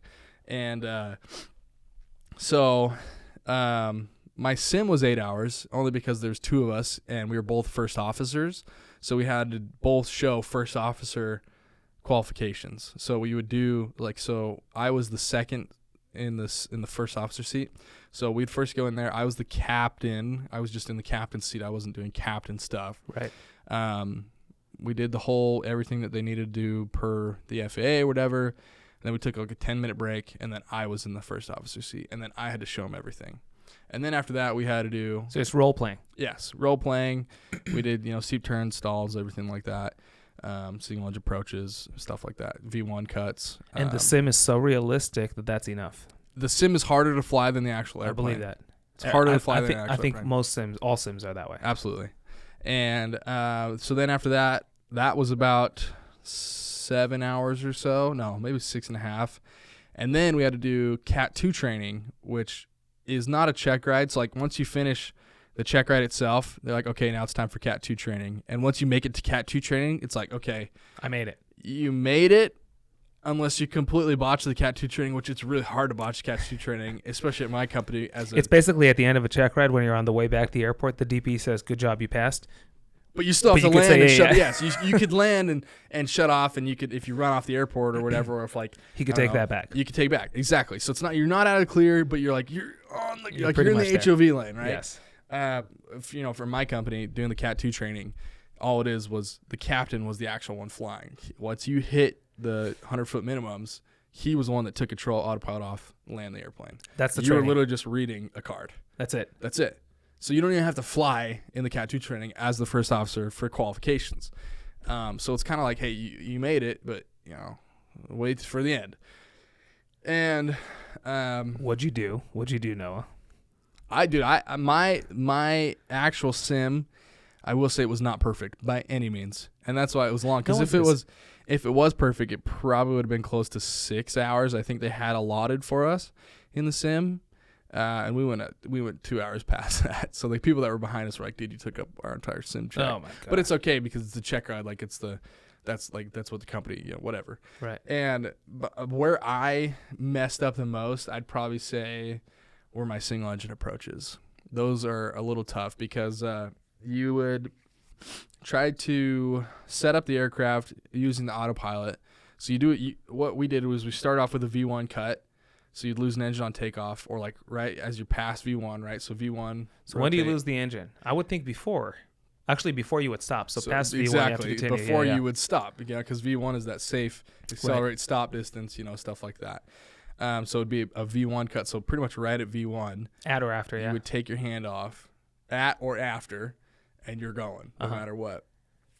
In the V1 cut itself, I never struggled with the V1 cuts. And does the cut happen on the ground? Yeah, but after it can V1. happen on the ground or in the air. Gotcha. It's up to the examiner for how they want to do it. Got it. When we were in training, doing our training sims, our first one was on the ground, and then our second one was in the air. So we had already lifted off, and then we lost the engine. And when I tell you, dude, shit can hit the fan pretty quick, it can hit the fan pretty quick. But for being a 172 guy who had very little hours in a multi-engine, I had only 33 hours or less. No, 29. That was 29. I had 29 hours of multi-engine time split between a Seminole and a Cessna 401. And you had 4 hours of the 401. I had, like 4 hours of the 401, something like that. And coming from somebody who had very little multi-engine experience to using that V1 cut, it wasn't that hard. Right. Like, I did not have any problems with the V1 cuts, whether it be on the ground or in the air. Did you still go through a whole like verify, identify? Yeah, okay, absolutely. So dead foot, and that applies, and you can pretty much know like the whole nose, like it's pretty dramatic in a jet, but the engines are closer together. They are closer together. So I think it'd be less dramatic. The thrust rating is so strong, you can feel it. So it wins. But because you have that rudder, like okay, dead foot, left foot, right foot, whatever. Right.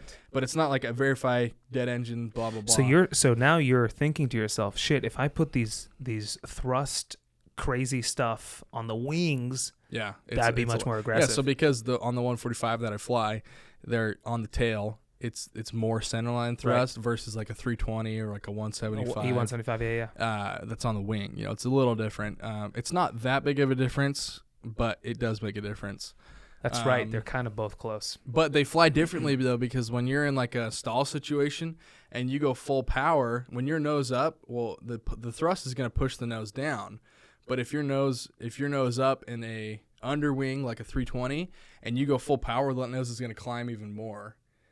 Does that make sense? So why would the thrust, I would think, because of the center of gravity. Think about it. So if here's my water bottle, center of gravity is right here or right here. Let's say it's right here, and I have thrust pushing from right here. The center of gravity is going to push it up this underneath. way. Yeah, right. Got so it. Push it underneath, and so, or excuse me, that was backwards. Thrust is back here, center of gravity is up here. It's going to push the nose forward, whereas because it's almost on the center line of like the plane, if that makes sense. Because now this is where the engines are on the back of the nacelle shooting this way, whereas if you drop them down here, but your center of gravity is up here, well, now you're pushing up like this from under it. Does that make sense? Yeah. So it's different when you get into an under wing aircraft. And I didn't get to experience that too much because we don't fly those yet. What airline doesn't fly engine under wings these days? You got to switch airlines. It's the regionals. So like the regional That's jets. like second time. So the CRJ 700, 900, 200, 550, those are all engine on the back. What's the 145? What's the company? What's the make? Embraer. Okay, yeah, got it. The ones that make the 175. That's like the real sharp nose. Oh, dude, it's one of the ugliest aircraft. I think it's. How many seats are on it? It's a 50-seater. So there's one flight attendant. Yeah. Yep, one flight attendant. It's not a glamorous airplane to fly. Right there, here it is. Yeah, I've seen it. It's not. It's really. Dude, you can't do LPV approaches in it. Yeah, dude, that is beyond. And it's not worth it for the airlines to like install stuff. You would think, and especially because this aircraft came out in like 90 something, and there's like a bunch of different variants of it. We fly, I think, the newest variant, the XR. I know there's like an LR. That's what like Envoy flies, which is like a variant of the 145. Yeah, it's a variant of the 145. It's like doesn't have You can tell if it's an LR or an XR because the LRs have no wingtips on them. Oh, yeah. Like yeah, that. Yeah. And the XRs have wingtips. Oh, look at that. Okay. Yeah. So that's how I remember it. But there's a little, like, very subtle differences between them. But let's see. Yeah, it's like, I don't know. The sim wasn't bad. Like, it really, like I said, the single engine. So after the V1 cuts, it's kind of where we're getting at. V1 cuts, we'd come up, we'd level off. You know, there's certain parameters and things that you do when you have an engine failure. You know, like they're called engine failure plans, EFPs, and they're different for each airport. You know, like they have special, complex, special, stuff like that. So you get up, do all your flows, like, because you memorize these flows of, hey, engine out, this is what you do, blah, blah, blah. And then, you know, you're talking to the examiner as the ATC. You're saying, hey, we need to get vectors back around for the airport, but, you know, we need delayed vectors so we can kind of get this airplane going. You get back, you read the QRC, QRH, get everything ready, and then you prepare for the approach. And obviously, because you lost an engine, you're going to be doing a single engine approach. You do all that, but the autopilot, you know, the way that the examiner told me, like, if you get into an actual engine out situation, he said, you know, get the aircraft in a situation where you can, you know, think about aviate, navigate, communicate, make it easiest on you to get back on the ground safely. Right. Well, you want to work as a team, you know, in the cockpit, obviously CRM, to get that aircraft back on the ground as safe as possible. And one of the ways to do that, you know, is to involve the autopilot. And you may think, oh, why would you want to, you know, like the plane has a fault, lost an engine, why would you want to bring in another variable that you're not controlling? Well, autopilots on most advanced, well, I wouldn't say advanced because it's the 145, but autopilots on most 121 airliners are pretty good autopilots.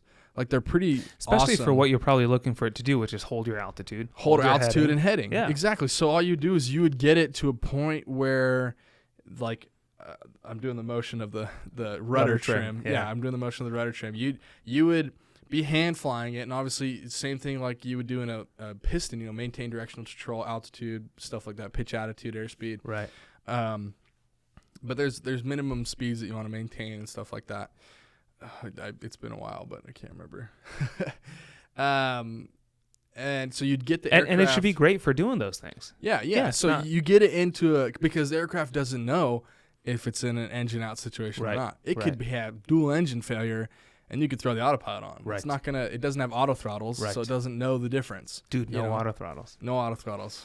Kind of sucks. But anyway, so we'd get it, you know, flying straight, relatively in yaw. Like, if you could imagine you lost an engine on a piston, you got to hold a lot of yaw, and you kind of want to bank into that dead engine by, 3 degrees and adjust all of that, dude. In a centerline, almost centerline thrust jet like the 145, you throw in that rudder trim, it's pretty much dead on. Like, you don't even feel it. Any yaw. Yeah, you don't even feel it. So you get it there, and then you activate the autopilot, and then now you're like, heads down, let's get this thing back on the ground. Let's prepare everything, reroute, and then come back around. You're coming into the final approach. You're not, at my company, you're not allowed to have the autopilot, and I think at most companies, you're not allowed to have the autopilot on a single engine approach past the final approach fix, which is pretty standard. So coming in the final approach fix, you're about to head down on the glide slope or whatever. If it's a LNAV minima, you know, you're calculating all that. You take the autopilot off, and if you didn't set up the autopilot originally correctly, you're going to get a bull when you unselect the autopilot, because the autopilot will get into if you don't have the yaw perfect, it'll get into a bank to kind of calculate, okay, we need to stay straight and level. This is straight and level right here. This is the attitude that we have to be in. Interesting. So the autopilot will do whatever it needs to do to follow the magenta line. Exactly. Yeah. And so if you disconnect that, it just says, here's the controls. It's all yours. The way it figured out the magenta line would be maintained. But it'll go back because it's just holding it. So like if you have, let's say it's like 3 degrees of aileron trim in, it'll trim it for that, but then you shut off the autopilot. It's like, all right, back to nothing. Yeah. You know, so it takes over, and then it's like, okay, I can hold this. I'm holding it. I'm the pilot in command right now. Yeah. Okay, you want me to stop? Okay, I'm done. And then it just throws it all on your plate. Throws it all on your lap, and you're like, holy crap! You know, you're going left and right. You start getting Dutch roll, and you're like, this is getting way out of hand. And if you're right there at the final approach fix, no way you're going to be executing an approach. Like, you're immediately going missed. Right. And you're pretty close to the ground. Yeah, exactly. That's why it's like you don't want to be messing with an aircraft, especially a transport category aircraft, Right. that low, Right. and in a single engine operation. Right. So that's that was fun. After I messed up twice on my check ride, and I was sweating bullets. So you're saying the area you messed up in was the autopilot throwing it all on your and lap? so I thought I had the autopilot set correctly. Got it. And was relatively, once I deactivate the autopilot, it just stays straight. Like, there's no change, right? That's what you thought. That's what I thought. The first time, I had it pretty spot on, but I didn't start descending quick enough, and I lost. But that's a weird autopilot, because any other autopilot, I'll give you an example. Yeah. We took off, right? And we're climbing. Okay. And I'm engaging autopilot. Right. Think of a Cessna. Yeah. I'm engaging flight level change, whatever speed I want to climb. Absolutely. If I disconnect the autopilot, the plane will continue to climb. It's Because trimmed for like climb. that. Right. But so yours doesn't do that. Because when you're getting to the autopilot, this is what I'm saying, you have to set the autopilot up correctly. So if you didn't trim your rudder, it's only going to hold it because that's what it knows to hold. But why wouldn't you trim your rudder? I'm just saying if you didn't set it up like perfect. I gotcha. Got it. So if you didn't set it up perfect, it's still going to hold perfect, but it's a fake perfect. Right. Because when you click out of it, whatever the autopilot was doing, it says, I'm not going to do that anymore. Right. You're going to fly the plane. Right. So I'm going to let out everything back that to you default. did. Back to default. Not necessarily like straight rudder, but like, let's say, I don't know, I think it was the rule of thumb was like hold it for a second and then wait and see what it does. Because it takes a second for it to respond. You have to, it's like you're gambling. You take the dice and you throw it and you wait for the dice to stop. And then you say, okay, so, did I get the result that I wanted? Let me ask you this. No? You shot approaches, right? Yes. With both engines operating. Yes. When you disconnect the autopilot, nothing happens. Not really. So here's the thing. It's not that the autopilot throws it back to default. It's that the autopilot no longer corrects for the engine out while you have an engine out, and now it's on you to do that. So going from it doing it to you needing to do it. Let me see if this helps explain it a little better. You have to correct the engine out for the autopilot before you activate the autopilot, because once you activate the autopilot, you can't correct it, else it'll just throw it back at you. Gotcha. So the autopilot is not an autopilot. It's basically a condition locker. Pretty much. It locks in what you had in. Yeah, like it can change the aileron. Like on ours, it didn't have a rudder. Dude, these planes are back hold a rudder. Old school. Yeah, it's from the 90s, dude. What do you expect? That's shocking. Yeah, so you would have to manually put in and get it flying straight and level, because it could fly straight and level with the one engine out, right? With the other engine full thrust, and you would adjust the throttle or the rudder, get the rudder trim in there that you needed, and then you'd let it, you'd like hands off, see what you got, let it settle, because in the airliner world, it's not immediate. With the Cessna, sometimes it's a little more immediate. These big jets take time. There's lag. Time. Yeah. There's lag. And so you would let it, you have to anticipate. Hold it for a second, whichever, into the dead engine. Even with power on landings. Yes. You keep power in. If you go full idle and you try to come back up to full power, it's going to take you about fall behind, 6 seconds before the whole plane actually spools up. Dude. So it can go bad pretty fast. So like you hold power all the way till you land. Do you think everyone should become CFIs? That's a tough question. I've never been asked that before. I understand like both sides of it, and let me give you both sides. One side, it's a great hour building opportunity. It's also a great learning opportunity, because you learn. I've never learned so much as a CFI. Yes, there's all the fundamental stuff that you learn as a student, but like the actual practical user stuff you learn as a CFI, and just the kind of stuff that you see, you're like, wow, I never knew that, learned it. The way I see what you just said is going through flight training myself made me learn it, and instructing made it all cement in my head. And so it's the flight instructing that cemented it. Yeah. Who sent you this? That was Will, just while we were talking. The flight instructing definitely like cemented like what I understood. It solidified everything. Solidified. Like, I know this now. Like, as a student, you're confident in your stuff, and what like you know your stuff, but you kind of forget your stuff. Like when you're a CFI, you have to know everything from private to commercial. Funny. Back to what you said in the beginning, when you first started instructing, you got into an airplane, you were like, holy cow, I'm like the one in charge now. I actually was listening to an interview the other day with a CFI, ex-CFI, who I think now flies like charters or something. And he was talking about, back when he started flying in his day. And he was saying that when he started, he had this, inferiority complex, right? However you want to think of it. Like I'm not good enough. I won't know everything. I get it. And he was sharing how he had a CFI tell him that he is the most experienced pilot who every one of his students have ever flown with. Oh, wow. So act like it.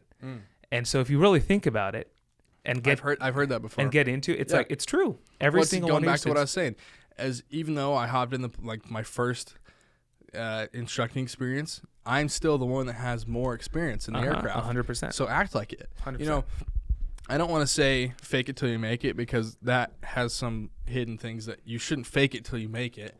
But you are the one that has the actual experience. You've been through it. You've been through the check rides. You've been through the maneuvers. You know what needs to be done. Whether or not you have the confidence in yourself, that can come later. Right. But at least be confident in what you've already done. Right.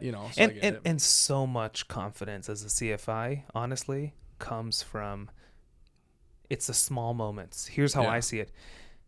The ultimate amount of confidence as a CFI comes from the small moments where you do something and your student looks at you like you're God, and you sit there and you go, or when you do something like that's a quick off the whatever little gesture, like, oh, this is how we do DME arcs, twist 10, turn 10. If you look at your CDI and you see that you're 90 degrees, then you're perfectly right where you need to be, and like, whoa, that just blew their mind. Like, just what I was just recently when I was doing that instrument guy.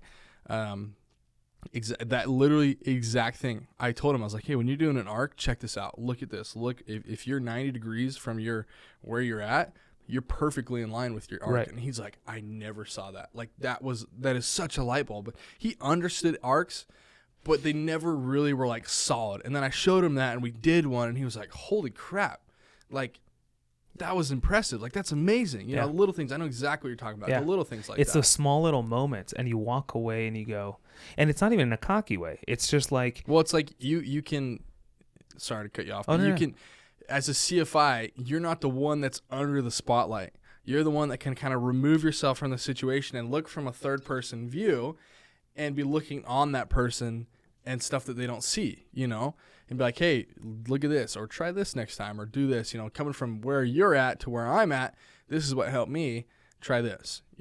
So true. For example, I had a student who struggled with landing. What would they do? They would flare way too high. And so I told him, what did I tell him? Something about, it wasn't like look down the runway, because that didn't really help at all. I think it was look to the side, look outside, and look directly below you before you're about to flare. Like if you think you're still high, like I said, let me grab the controls. I'll take this landing. I want you to just look out and look at the ground. Get an idea of what in your peripheral, what it kind of looks like coming out the window. And after we did that once or twice, he was kind of like, okay, all right, let me try. And he did a wonderful landing. He came in, he got into that little ground effect, little rotation out, round out, and just screeched it on. And he was like, that's my best landing I've ever had. I'm like, do you understand the kind of concept I was trying to teach you? You're not landing a 747. You don't need to flare 30 feet off the ground. Yeah. This is a 172. You're not even 5 feet off the ground. Right. You're going to kill us if you do that. Right. And so just the little things like that, are pretty awesome. That it's somebody that, from the outside view, like a CFI, you're sitting in that right seat next to that person, and you see kind of what they're going through. You see their struggles, their facial expressions. When you ask them to do something and they're like, oh crap, like I don't know. You're like, okay, let's try this. Let's work this. Right. And it's like, I know where you're coming from. I can understand where you're at. Like I've been there. Let's try a different avenue to work it out. Yeah. No, it's interesting when you think about landings. The way I think about landings, and this has proven to be very helpful with my students. The way I think of it is like weight loss. It'll sound crazy to you. This will sound crazy to you. Is there, Noah, a direct weight loss? Check it out. Is there a direct way? If I ask you right now, is there a direct way for you to lose weight? Direct. What's the answer? Like for me, or just like Any human. in general? In general, to lose weight. Is there a direct way to do that? I mean, no. I would say no. What's Probably the not. only direct way to lose weight? Literally just cut it off your body. Good. Cut your arm off, right? Yeah. And you just lost 5 pounds. Yeah. Great. So when we think of weight loss, we're not tackling weight loss as much as we're focusing elsewhere. Eating healthy, Right. working out, making choices, of which the byproduct, the side effect of all those things is weight loss. Right. Yeah, absolutely. Right. Yeah. So if you think I'm of there. so if you think of weight loss, right? If you were to try and tackle it directly, it would never work.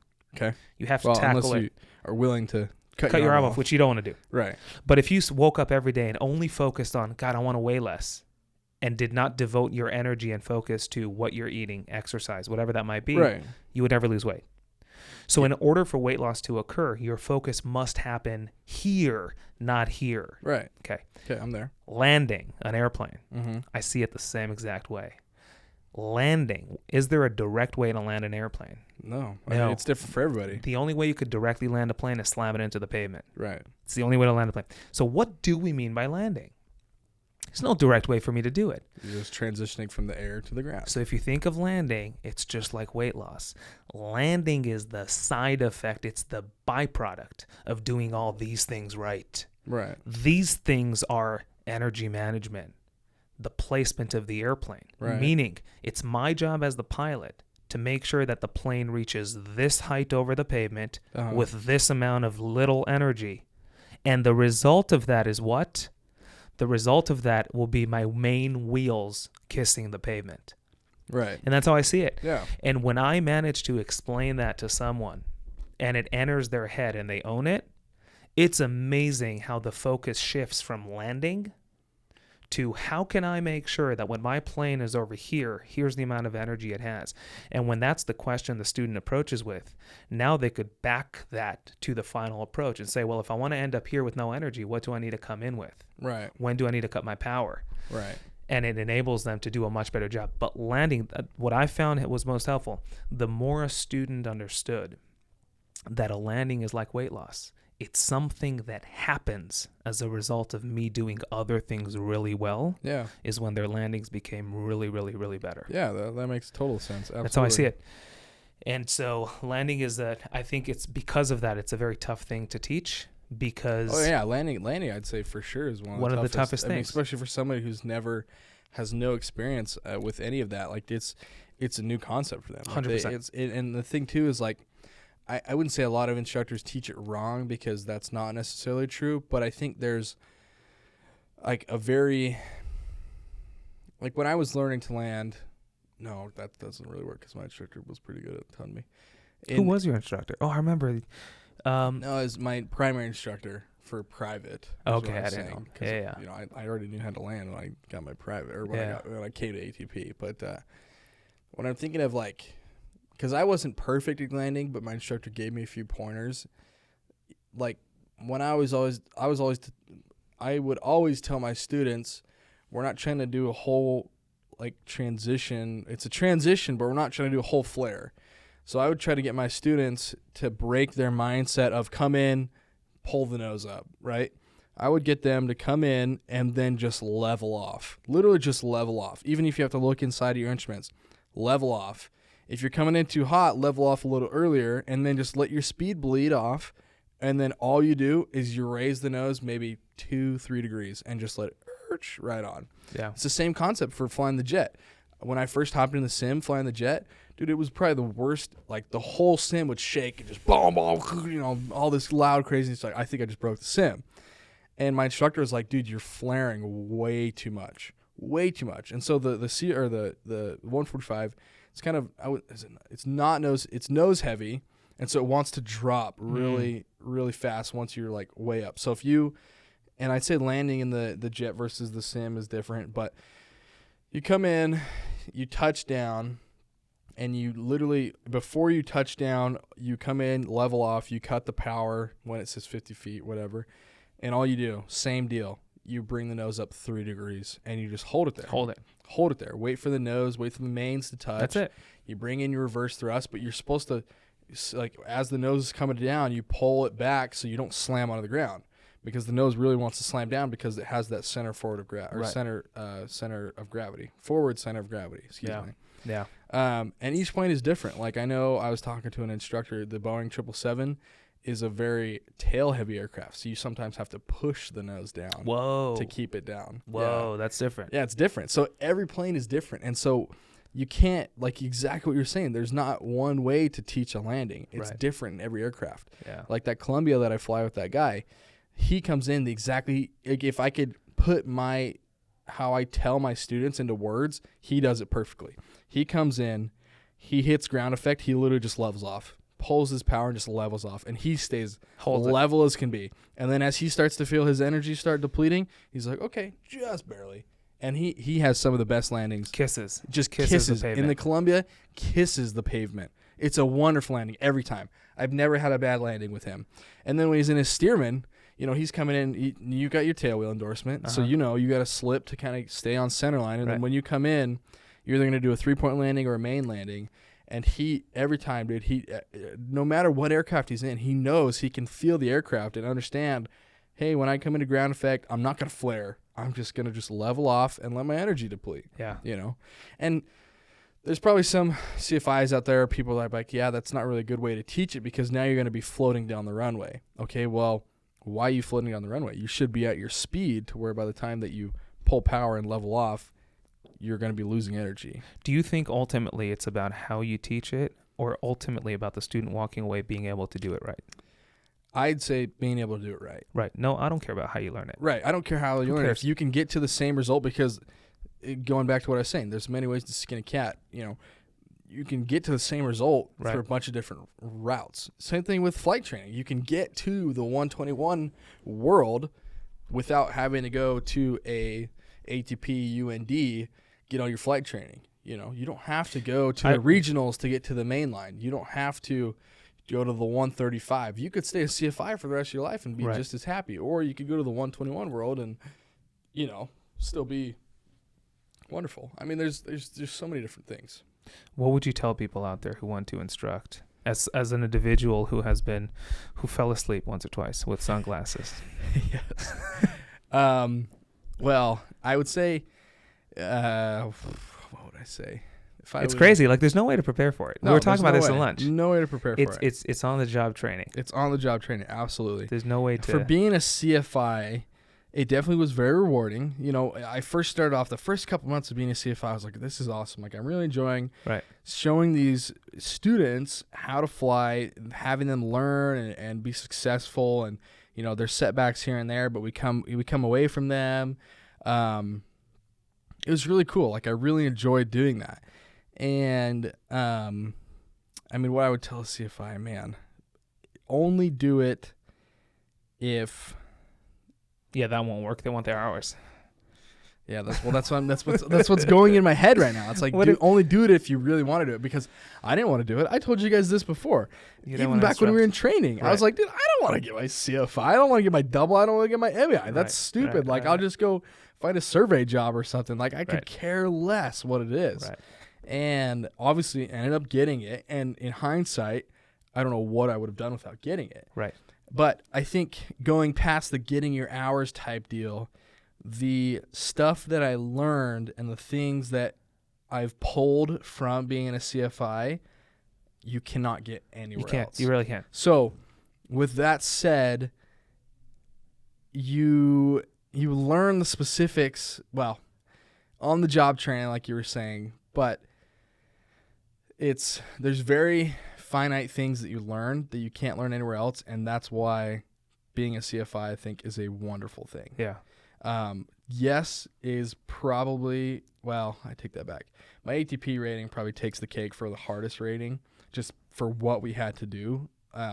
But second in line, the CFI. Hardest in terms of actual, like in the sim, or knowledge? Actual in the sim. Knowledge is straightforward. Knowledge is pretty straightforward. Got it. I mean, there's when in the ATP check rad, they want you to know a lot about your jet specifically, and then they want you to have very finite skills. They want you to be, very good at flying an ILS within, a dot deflection. Got it. Very good with emergency situations, single engine. engine out, stuff like that. So you're learning a whole new beast. Yeah, which absolutely. in the previous check rides, you were learning the same beast in different ways. Exactly. Deeper levels. Exactly. Got it. Exactly. So my CFI check ride, I got really lucky. My CFI check ride was actually quite easy. The cake. I had an examiner who was known for having relatively easy requirements. Mm-hmm. We still covered everything. Right.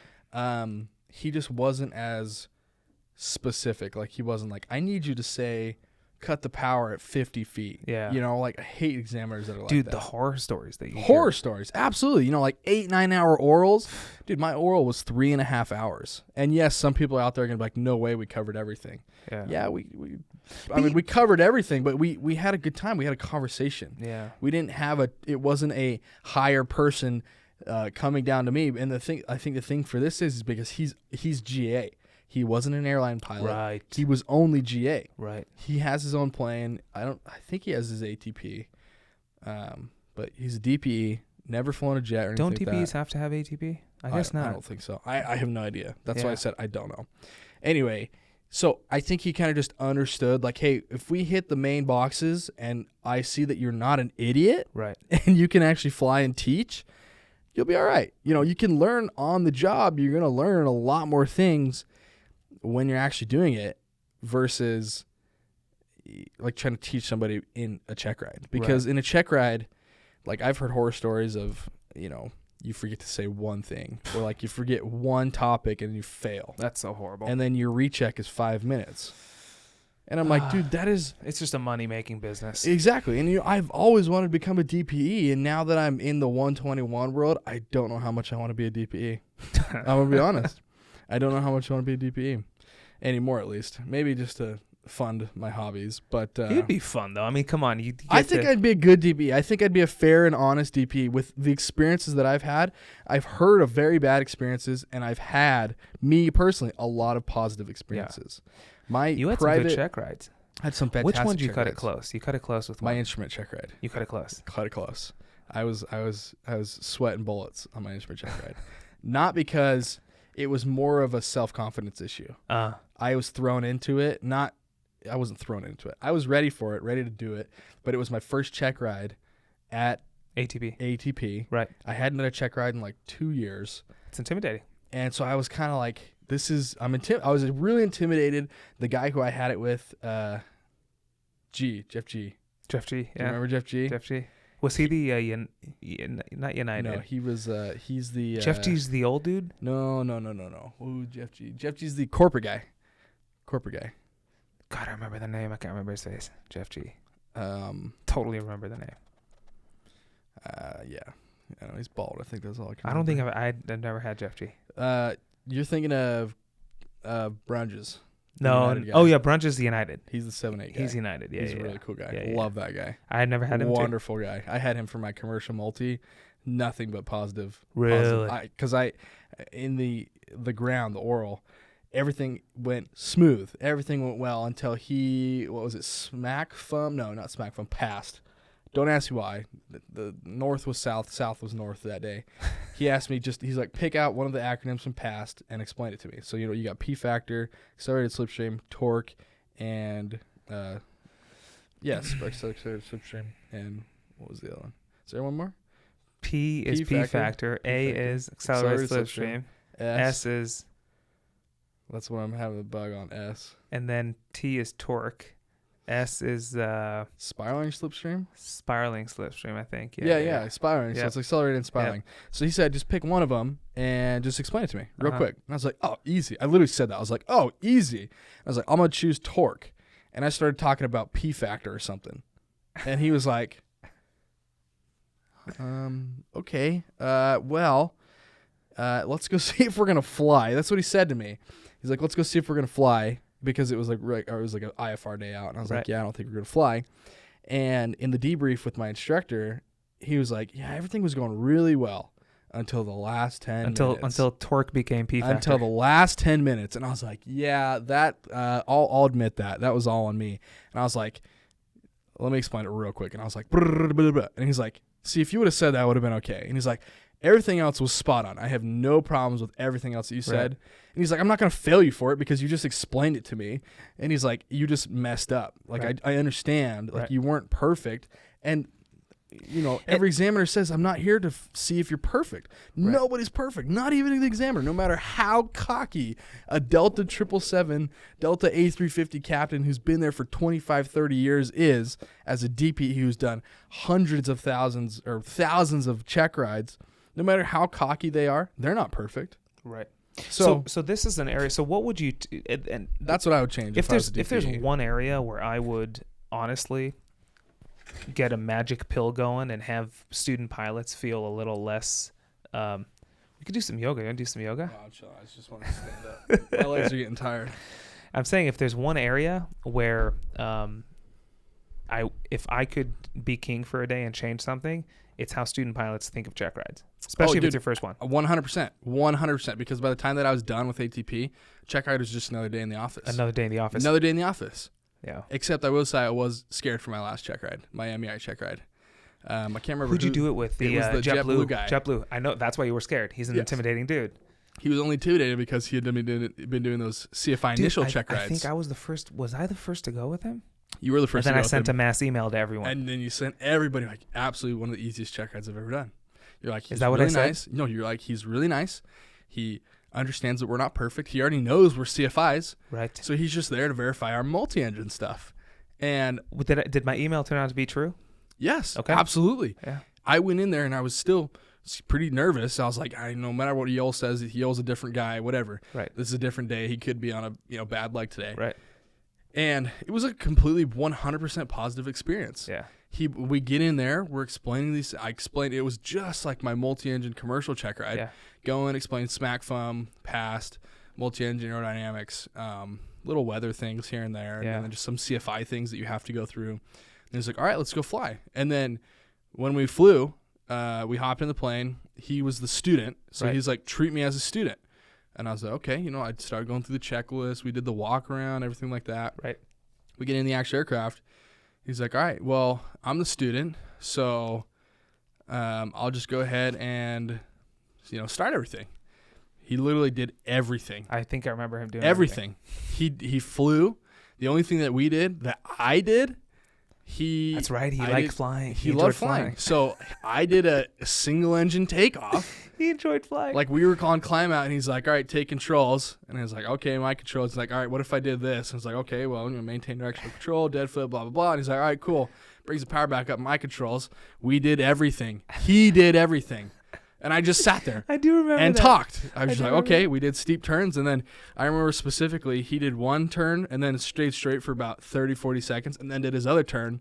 And then we get out of it and he's like, all right, what is your critique on that? So, oh, yeah, you missed your altitude a little bit, but you corrected for it. That's really good. That's what I want to see. Right. And then I was like, well, when you got out of your first turn, you kind of waited to finish your second turn. He's like, this is the DPE in me. He's like, well, per the ACS, there's no... You don't have to do it back to back. Yeah, you don't have to do Right. back to back. That's just what they prefer. Right. So, okay, I didn't know that. Well, if that's true, which it was, then I was like, that's all I have to critique. And we did a couple other things, shut the engine down, blah, blah, blah. But he did everything. Yeah. He literally flew the plane. Yeah, he loves flying. I forgot that. Yeah. I literally probably flew 0.1 out of that 1.3 flight. I didn't even do a landing. I didn't even do a landing on my commercial or my MEI check ride. I don't know if that's even legal. How good did you feel when that check ride was over? Oh, I was beyond stoked. Dude, isn't that an I was unbelievable absolutely feeling? ecstatic. I was like, everything's all goods. I'm good. Like, I'm done. I'm getting out of here. Took a picture with my instructor. It's Shout an out Mitch unbelievable Diddy, feeling. absolute homie. And What's up? my What's up parents with were him? there. Where's he at? He's dude, get this. Freaking Diddy, dude. I love this kid. He, during COVID, was like, I don't know what I'm going to do. I got my hours. And so he started working on an Air Force packet. He applied for the Air Force, got a position in the reserves up in it was Washington. That's Okay. where he's from. Flying C-17s. Dude. So he hasn't gone to Air Force training yet, but he's been selected. He's going, I think, he actually might be there now. I think he's going in the next month or so. But he's at Horizon as well. Oh, he's at Horizon. Yeah. So Good for him. he's splitting. Where does he live? I think he lives in Washington. I don't know Okay. where in Washington. Wasn't he from Oregon, Portland? No, he's from Washington. Okay, got it. Yeah. But he's splitting his time. So he's at Horizon as a first officer. He just completed My IOE. instructors too at Horizon. Yeah, what's Andy. Andy. Good old Andy. I think Will talks to Andy. Yeah. Freaking Andy. I haven't seen him in And so Andy's long. coming down here. Is he coming on the Yeah, podcast? yeah. Oh, that's so funny. Dude, we need to do a big reunion. Anyway, so he's splitting his time. So I think this year, 2022, he's going to be in flight training for the Air Force because it takes about a year Good for him. to a year and a half.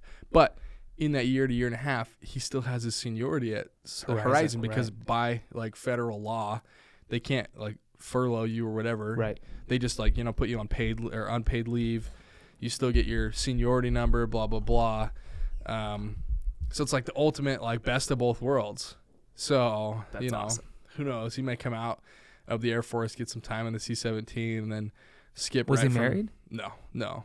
Skip Just doing right his from thing. Horizon to like Alaska or American Delta, whatever. There's lots of Alaska pilots who split their time in the reserves. I don't know him personally, but there's an American guy who split. He started off in the Air Force though, and then he got hired in American. He got hired on the 320, then he was on the 7576. Then COVID happened. He went back to the 320, and then actually I take that back. 7576, and then he upgraded the 78, and then COVID happened, and they put him back on the 320 because they got rid of the 7576, and now he's just getting on the 78 again. Whoa, in the last man, couple COVID months. took a hit. Yeah. Well, we took a hit. Everybody took a hit. But That's anyway, insane. that's what he's doing. And I remember that day. It was December. It was either December 17th or December 19th was my last day after my MEI check ride. I remember I have the picture. It's pretty close. I remember exactly what I was wearing. That's one of the best feelings. I mean, But I was so excited because the check ride went so well, and I was not expecting to go well because I had heard, besides what you had told me about the guy, from everybody else, right next to your CFI initial check ride, your MEI is the hardest one because you have so much more on the line at a multi-engine than you do, just in like an instrument MEI. My check double ride. I was, I think, more difficult than my MEI. Yeah, I'd say so. Yeah, I was had more involved. that Cirrus guy. Oh crap, I can't remember his name. He was like a certified Cirrus instructor. Do you know what I'm talking about? Did he live in? CCFI or something? Did he live in CSIP? CSIP. Did he live in? He didn't live here or like Arizona local. Oh, what's the name of the dude who lived in? What's the name of this big city south of Phoenix? Tucson. There was one who drove up from dude. Tucson. What's his name? I know exactly who you're talking about. Long slick hair. Yeah, short dude. Drove Crown Vic. He worked for Yeah. Border Patrol. Big cowboy boots. Yeah. He did my. He was a homie. He did two of mine. He did my instrument. Actually, you know what? He did my instrument and double I. Brimmer. Stephen Brimmer. Bremer. Yeah. He was a homie. Dude, he's got a Cessna 337. He's a good dude. He's a really good dude. He's a really good dude. awesome. I sent a student through him. Did he do my instrument? He did my. No. I'm sorry. Actually, he may have done 3. Who's done my instrument? No, he's done my he's done my instrument. He's done 3. No, he didn't do my double I. There's this old dude who does all the double I's. Yeah, I know who you're talking. I don't remember his name. He didn't do my double I. Yeah. I had some out of town guy. But Bremer did my instrument and my commercial multi. Bremer's a good guy though. Good guy. Really Good guy. Really, good Really guy. makes you feel comfortable. Yeah, absolutely. Really makes Almost you in a feel good. creepy way, but that's fine. Yeah. Yeah, absolutely. Good guy though. Solid dude. What a time, dude. What Dude, a time what to be a time. alive. Man, Can you believe it? All that just stuff that we the went chances that we went through that place during the time that we went through it. through. Right. We could have easily, like you said, not. And well, you know, even if we missed each other by a month, right? or like even a week, Yeah. like what? Even when we were there, we've seen people. I mean, dude, there's a bunch of people at ATP, at least in the Phoenix location. So crap ton. so you Well, think can't- about it. They have the Phoenix, the Scottsdale, and the Falcon Field, and the Glendale, and the Tucson location. it's busy. It's busy. It's busy. So you can't blame anyone for not knowing Right. everyone. But even when we were there, how many people did you see there walk you the didn't hallways know. who never said a word with big headphones on Yeah. and just lived in their own world? Yeah. Now, I'm not judging. Absolutely. I mean, maybe they enjoyed that. But just the thought that could have been me, Right. or that even worse, if that had to be me and I Right. didn't have a choice, Yeah.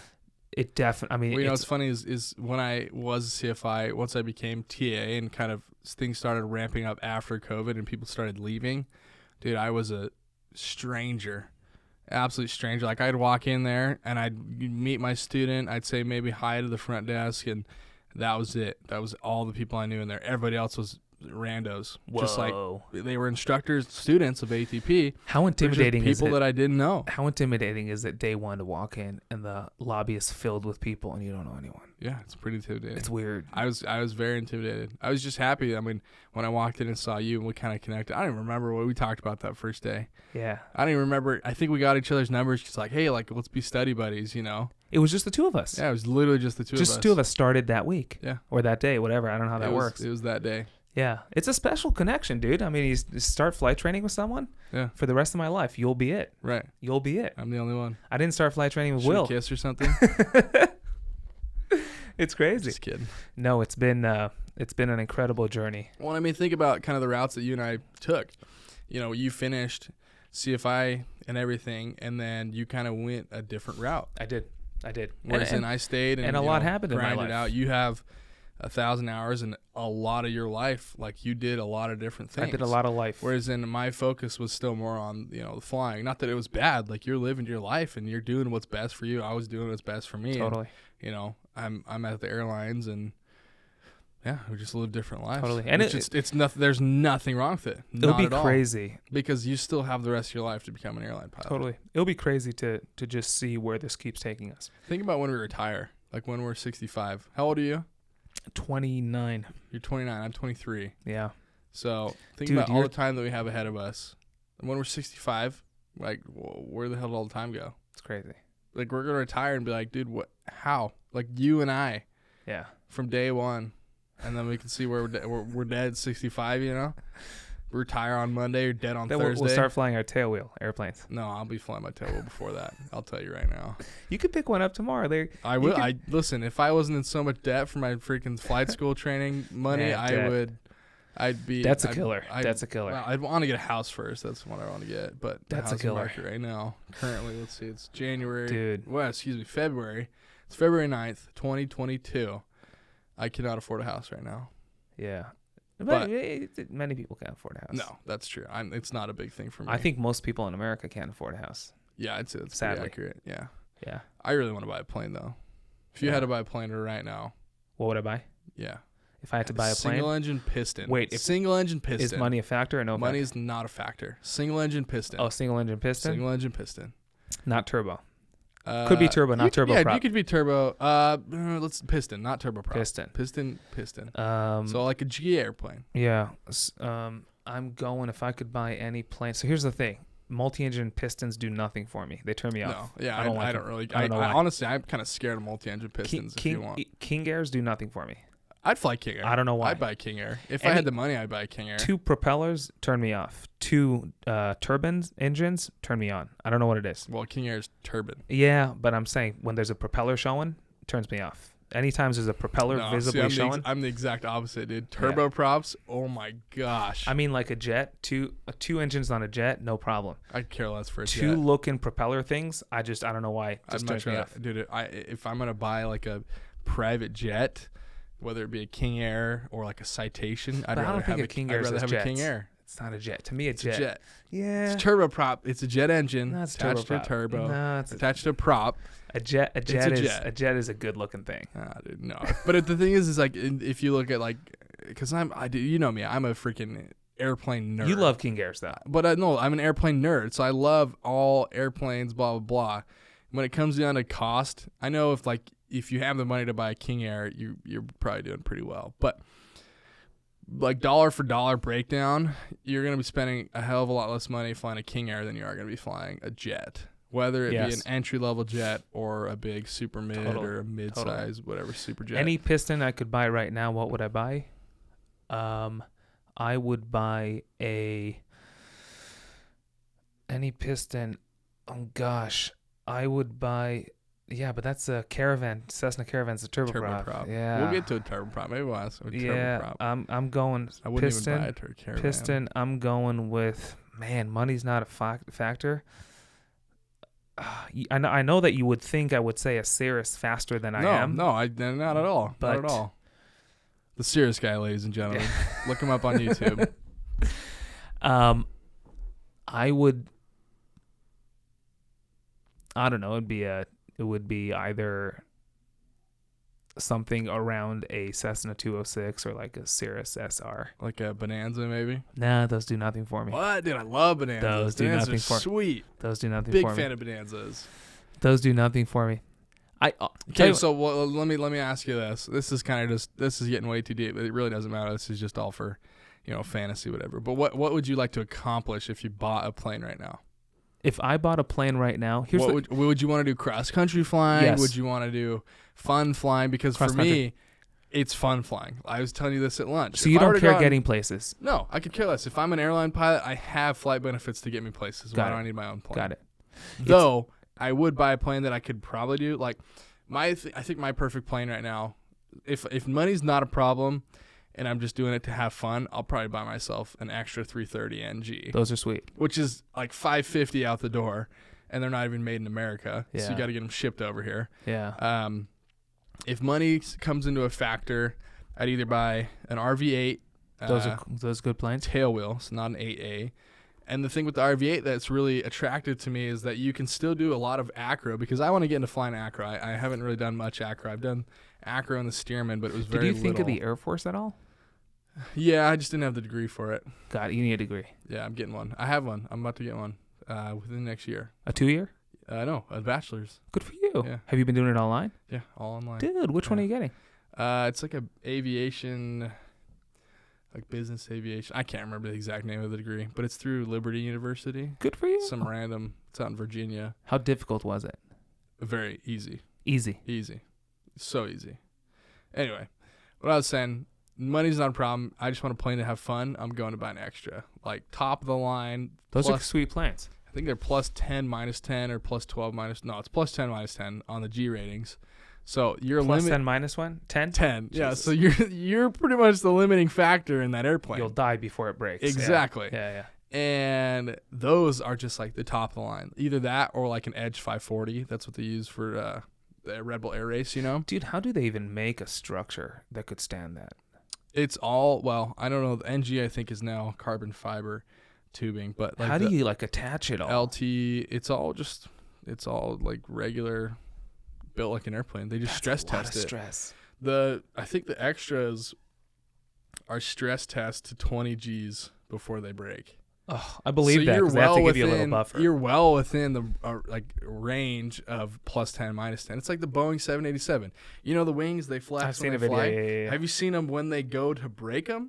They're almost like vertical before they actually break. I've seen it. So they stress test the hell out of these things, and so that's what I'd probably get is an extra. But if we're talking more like budget, I'd probably want to get an RV8 or a Pit Special or a Christian Eagle. Do you know what those are? I'm assuming it's all tailwheel backcountry. They're all airplanes. tailwheel. No. Those are all acro airplanes. Okay. Backcountry, as much as I'd love to get a backcountry airplane, I kind of want a plane that can go fast and do a lot of things. Like, not necessarily go far, but go fast. So, like, what I mean by that is if I had a hangar that was a pretty good size hangar and money wasn't an issue and I could buy multiple airplanes, I'd have myself a backcountry airplane, probably be a Carbon Cub. Those are just like the go-to backcountry airplane with some big fat tires. All airplane nerds, listen up. Yeah, everybody, if you know what I'm talking about, or if you don't know what I'm talking about, look them up. Carbon Cub, which there's a guy in Phoenix who's a dealer. He just got a brand new one. It's a not a tailwheel, it's a nosewheel one. They just came out with it. Cub? Yeah, Carbon Cub. What? Brand new. And I'm gonna go check it out soon. It's beautiful. It's all red. Beautiful. Anyway, so I buy Carbon Cub. Tailwheel though, I could care less about a nosewheel. Tailwheel for my backcountry flying for the Carbon Cub. I'd want a race plane. I know this kind of sounds crazy, but like a Glass Air RG3 or a Glass Air 3. You're dropping all these names of I know. planes I don't even know. You have no idea what I'm talking about. I have no clue what they are. So a Glass Air 3. Let's see. I'll show you a picture of that just because those things. I have never heard any of these names. Well, so have you ever been to the Reno Air Races? All I know is 172 and Cirrus. Okay. So this is a Glass Air. Oh, that looks It's sweet. an experimental airplane, That looks but sweet. you can make them absolutely wicked fast. So there's the land. What's the power on that thing? It depends on what you put in it. You could put an IO 540 in it and make it go 300 knots. And the thing itself, the plane itself weighs nothing, probably. Yeah, it's all composite. So it's basically an engine flying an engine. Exactly. And 2 seats. It's engine flying. You're strapping seats to an engine. 2 seats to an engine. Yeah. So the Glass Air or the Lance Air 4P, let's see, whatever the equivalent is to the Glass Air 3. You could have one plane right now. What plane are you going for? Any plane in the world. Probably. Oh, any plane in the world. 777. I was gonna say 777. That's what, you know me. You know the 777. I'm all about the 777X. And any piston right now. One plane. Probably the RV8. RV8. I think the RV8 would That's probably a good be plane. the best because the reasoning behind that is because I could go out and make it fully acro. Not necessarily plus 10, minus 10. I think the limits on those are like -3, +8. Uh-huh. I don't know. I don't know. I don't know the exact specs. I think it depends on who built it because it's all home built. The RV8s are home built. But I try to make it fully aerobatic with like inverted oil, inverted fuel. I'd like to put a new panel in it, like the G3X Touch. Really love that panel in there.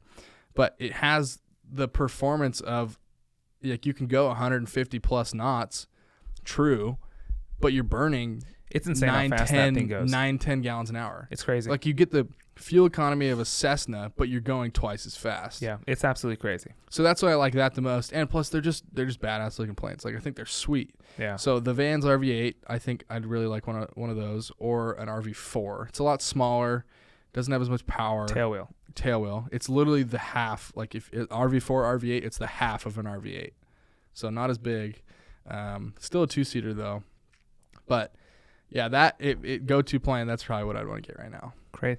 Noah, let's start wrapping things up. Let me ask you this. You spent, how much did we say? 1,200 hours instructing people in airplanes. Right. What I know I asked you what we tell other CFIs. What, looking back on it in hindsight, would you do anything different? Do you regret anything? Would you do anything faster, slower? Would you take different routes? In hindsight. Right. In Because hindsight, I know going into it, you didn't want to instruct. And now that you have. In hindsight, I definitely probably would have, like, if I could go back and tell myself going, like, right into CFI, I'd probably tell myself, go find other opportunities while flying. Whether or not. Interesting. So, like, side things that don't include teaching people how to fly. Exactly. So what I always dreamed of when I got into aviation was, like, going up to Alaska and flying in the backcountry. But that's not necessarily exactly what I'm saying. But, like, finding opportunities, like, I don't know, go do a skydive gig or go do sightseeing gigs or, I don't know, go work for some crappy cargo company and just get, absolutely destroyed flying from, 6 p.m. to 6 a.m. or through the night, just a different experience. Not saying that I lost out from not going somewhere.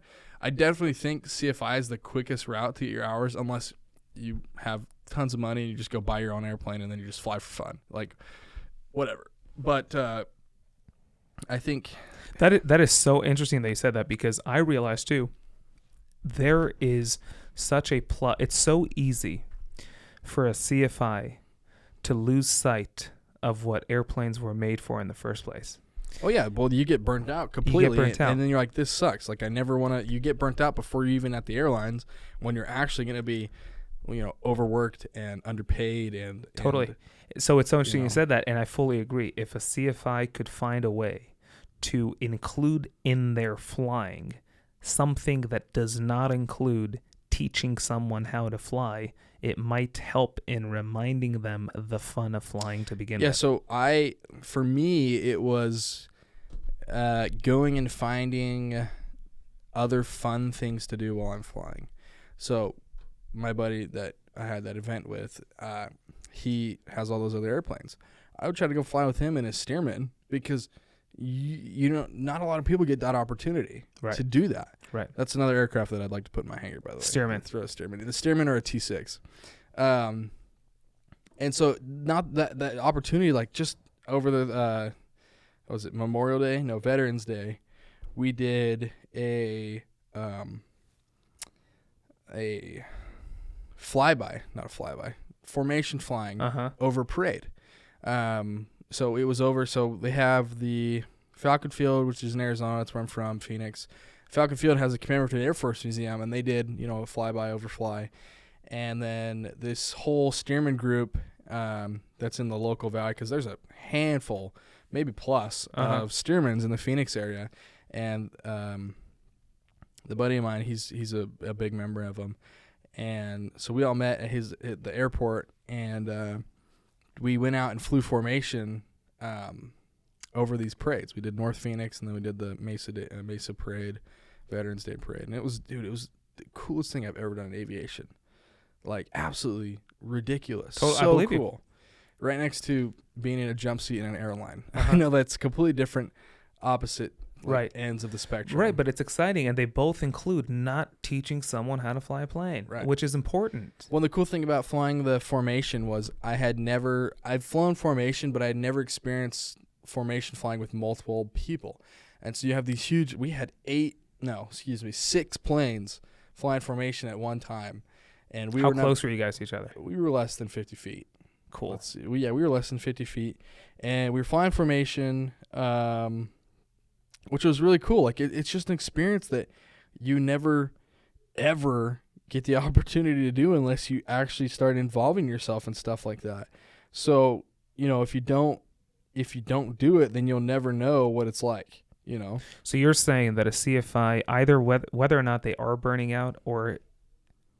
This is us, like, taking off. That's awesome. Oh, shoot. Yeah, I'll show you videos when we're done. So you're saying that for a CFI, whether they are... Just find things outside of teaching someone how to fly that you still enjoy. Yeah, so it's so important. Yeah, so important. So, like, I don't know, even I'm not saying you have to go to the extremes of, like, doing what I did and trying to find somebody who has a really cool, awesome airplane or, a couple airplanes that you can go fly with them. It's just like... Maybe if you have opportunity to take out a 172, go fly it, up to Payson or go fly it up to Sedona and go get breakfast or lunch or something, Right. Just something out of the norm that you don't do that is going to get your attention and grab your attention. I'm not saying because I've done that before and I'm like, it still is not, like, it doesn't reset. It doesn't refresh me and I'm like, oh, ready to go to work, ready to be a CFI again. It's kind of just like, yeah, it's like I did something that I didn't normally do. It was fun. I enjoyed it. But it throws a dent in your routine. Yeah. And it's important. Yeah. And not just with training. I think it's important in life in general, right? Like, what is vacation? Vacation is more than me being in Hawaii. Vacation is me breaking the routine that I've been in for the past 6-8 months. Absolutely. And I think that's important as a human. So if you're teaching people how to fly... It's important for your mental health, too. Yeah. It's if you're teaching someone how to fly day in and day out, it's like you got to have something to break that. I don't care if it's doing something fun in a plane that's not teaching someone how to fly. Go to Hawaii. Right. Do something. And I love that you brought that up because I personally, everyone probably have experienced that. The point just falls into those ruts where you're just like, I feel like I can't catch a break. Totally. I'm like, I'm so burnt out, so like nowhere to turn, whatever, and for a lot of CFIs, they don't have the opportunity to fly to Hawaii. They don't have the opportunity to rent an aircraft because they're barely making it by off of their salary that they have. Right. If they're even on salary, which I get that. I was in that position. I completely understand. Take a road trip or find a hike, do whatever, like just or work less if you have to. Work less. Maybe schedule 1-2 days off, that you normally are working and just, hang out, do something, refresh, do something you enjoy to do. So that's all. True. I'm about it. So true. Mental health. What's up with what's his name? The redhead guy in Phoenix? Who? I have no idea. What's his name? Redhead hair. He was a redhead. What's his name? Was he in our group? Yeah, well, he came in towards the end. He actually made his way in slowly, and then he made his way into the group. Redhead. He showed up after us. Older guy, I think. Are you talking about Sean? Sean! Is he not a redhead? I wouldn't. I think he's more blonde than red. No, he's a redhead. Well, from what I know, I haven't talked to him in a while. Is he still there? Will keeps in contact with him. He left ATP for United because he got the United Aviate position. And I don't know, I never heard of it before, but I guess you can. Oh, he went to Aviate? Yeah. So he's instructing at Aviate. Not the Aviate Academy. Oh. He got his 1,500 hours, and I think, dude, I don't know Aviate at all. I'm not an Aviate or anything. What was I saying? he got Aviate, and he got his 1,500 hours. He got my TA position as I left. Nice. Yeah, kind of crazy because somebody else was looking to get it, and I told our manager, I was like, hey, Give it to Sean. give it to no, I said give it to this person, and they gave it to Sean. Nothing against Sean. I have nothing against Sean, but I was Right. kind of shocked too that they gave it to him and didn't Right. listen to me. Right. Because I got it off of a recommendation from another TA instructor. Right. But Sean was sort of mixed up in there with them. Oh yeah, absolutely. So that's that's fine. Sean's great. No, Yeah. no problem Yeah, with yeah, Sean. He did a great job. Right. Anyway, so I think at the Aviate program, because it's United's thing, they said that you could skip the regionals altogether, get 1,500 hours, and then go be a sim instructor in Denver for United for 2 years, and then you can flow directly into United No. without skipping skipping. Is the that what he's regionals. doing right now? I tell you this off of a rumor that I heard. So right now he's a sim instructor at United. From what I know, yes. You want to know something? When I think about it, not a bad idea from United's standpoint. 'Cause No, check it out. absolutely not. When he Because shows look up at to United, fly, he knows the airplane. Exactly. Even though he's never flown a jet before, He's in the sim. he knows exactly what he's doing in the aircraft. And Not a bad it's idea. not a bad idea, but I think the stuff that you learn at a regional and kind of the basis, like Right. if you think about it, How to deal with you're the captain. a private pilot, but I'm going to throw you in the seat as a CFI, and Right. now you have to teach. Right. That's kind of how I look at it. Right. You don't really have all the experience that you should have going into the mainline environment.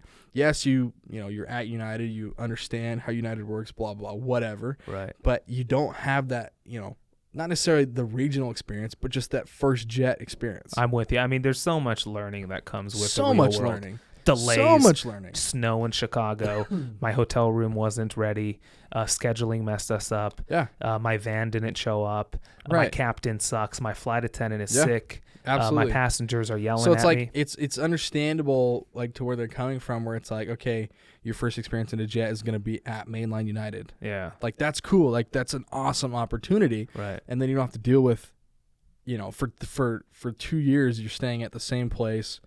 You're home every night. That's so interesting. I've never heard of that. I know, I never heard of it too, and like I said, take it with a grain of salt because I don't know if it's actually true.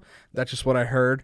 And if it is true, like, good on him. Like, that's awesome opportunity to be in. You get to learn. I think he gets different sims. Like, he gets rated in the 7.3, the 320, Heck yeah. 7.5, And he could actually really focus his. 7.6. He could focus in on the knowledge because he's not going anywhere. He's not rushing to fly a plane. He Right. knows I'm there for 2 years. Let me Exactly. learn this thing as Exactly. deeply as I can. Exactly. So there's not definitely bad. pros and cons to it. And I think for me, the biggest con would be you're not flying for 2 years. Yeah. Like, you're not flying anything But- for 2 years. Yes, Yes, you're flying a simulator. It's a realistic sim. It's a very realistic sim, yes.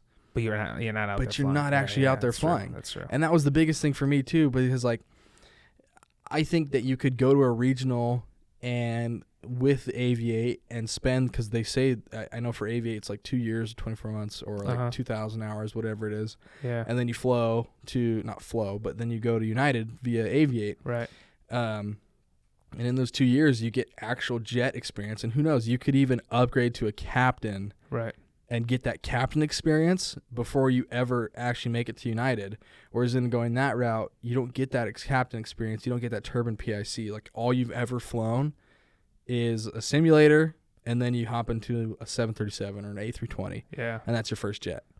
But there's no problem in that because my buddy, who also instructed, he was an ASU guy. He went right to Frontier. He's actually... Oh yeah. So ATP does that now. They do, yeah. He was one of 5 that made it, I think. I don't know the whole story, but he's the poster child for ATP now. Like, if you go up on... I think I've seen on Facebook. Yeah, Facebook. Yep. Good old Jackie boy. He's standing in front of his Frontier, Yeah. which is really cool. Like, that's an awesome opportunity to be in, like, to have that opportunity to go right from 172 to an A320. Exactly. Yeah. 172 to an A320. I think he was doing some Seminole stuff too. But still, a piston to a large transport category, not large, but medium transport category aircraft is awesome. It's pretty cool. What an awesome opportunity. So That's awesome. So now better known as not Spirit. Who knows what it'll be called. who knows what's going to happen? We just heard that the merger between Spirit and Frontier. What are they going to be? Friend Spirit? Dude, they're going to be, what is it? The fifth largest airline. Yeah, they're going to be competing with Mainline. That's substantial. They're going to be competing with Mainline. They're literally... You want to know something, though? If they get wide body flying, they are going to be a direct competitor to United, even if they American, don't. and Delta. You want to know something? The stronger low costs are, the more pressure there is on the main legacy airlines For what? for cheaper tickets, Oh. because now you're competing, right? Yeah. So the more Spirit can offer you a cheap ticket and yet still sustain itself, now in order for me, Delta, to compete with you, I have to offer cheap tickets. Right. Or cheaper. But think about it. They don't fly everywhere that the others fly. Sure, but they fly on many. I'm not saying international. I'm saying They fly on many. From a consumer standpoint, the stronger the low cost concept in America is, the more guaranteed or the more likely you are from a consumer standpoint to pay less for air travel. Because kind of there's sucks pressure. for Allegiant, though. What's Allegiant going to do? Merge with Sun Country? They talked about that. I heard rumors about that. Dude, these low costs are some of the most profitable airlines. Oh, absolutely. It's Absolutely. unbelievable. Because their Absolutely. overhead's lower. Yeah. I know Allegiant, at least when it was flying the MD-80s, they don't do layovers, no hotels. It's all Right. turns. Yep. If you look at their, plus, you know how many, dude, you don't know this about me. Maybe you do. I worked for Allegiant as a call center agent for a year. No way. For Are a you year. serious? Dude, when you called Allegiant, I said, thanks for calling Allegiant Travel. My name's Yoel. How can I help you? Oh, That dude, was that's me. hilarious. Dude, that was me. Let me tell you something. The number of flights, I don't know about Spirit or other low cost, the number of flights that are canceled, Uh-huh. it's unbelievable. Oh, It's yeah, like it shouldn't be absolutely. legal. It's a joke. So they make a lot of money. I don't know why things cancel and stuff like that, but the expectation that the person paying whatever 40, I don't know how much a ticket cost, the expectations are so low Right. that the airline could get away with so much. Yeah. At Alaska, you paid $600 on a ticket from here to Seattle. Yeah. Your expectations are pretty darn high. Absolutely. You know what I mean? So the Yeah. airline has to somehow meet that, Yeah. right? To be fair. But if you pay $20, $30, and I cancel a flight on you and you complain, I'm like, shut up. You just paid $30. Like, who are you to even talk? It's almost like that Right. kind of attitude. Yeah, absolutely. So again, I don't know about all low cost carriers, but definitely the consumer's expectations are naturally lower, Yeah. which allows them to get away with more. Yeah. And somehow they save a lot of money. Yeah. However it works on their end.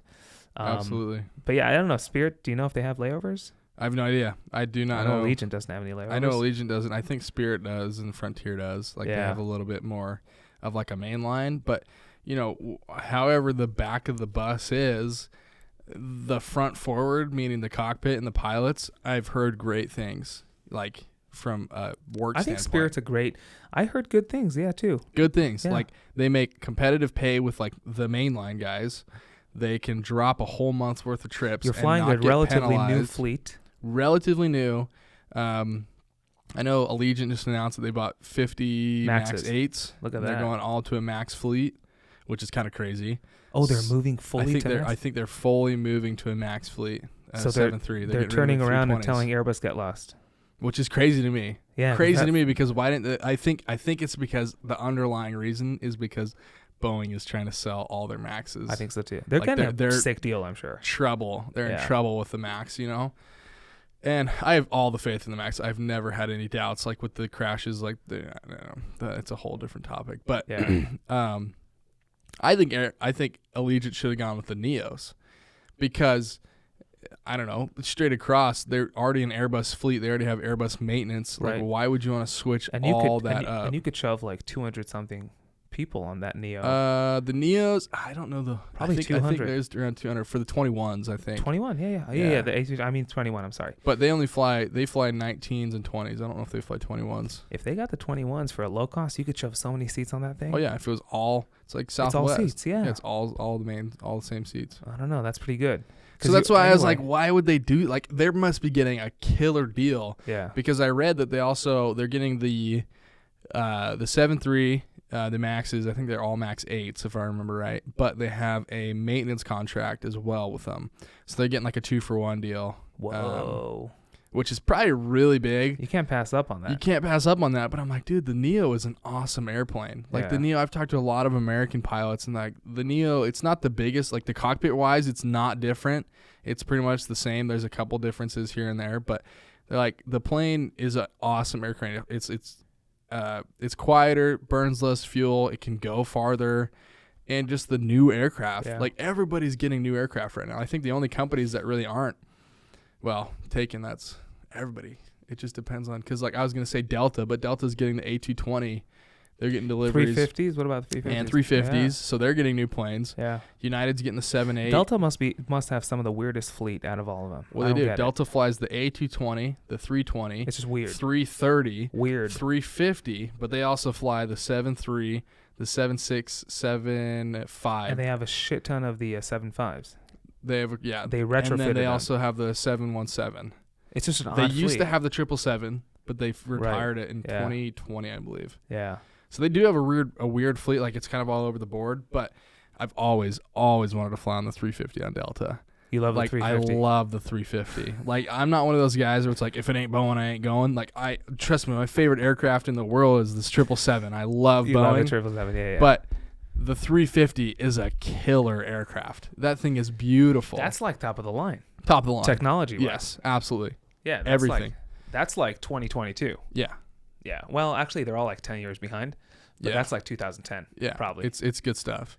Yeah. But so yeah, that's Delta. United, they fly 320 and 21, 19, whatever. I just feel like Delta's fleet always struck me as just odd planes. Well, they just have a like- lot. They have a lot. I counted on my fingers. Let's see, 320 or 220, 320, 330, 75, 76, 73, and that's it. And 717. That's 9 planes. They still have the 717s. They still have the 717 because they retrofitted it. The 717 has all the new glass. It looks like, is the 71 looks like an MD-80? Yeah. Okay. Yeah.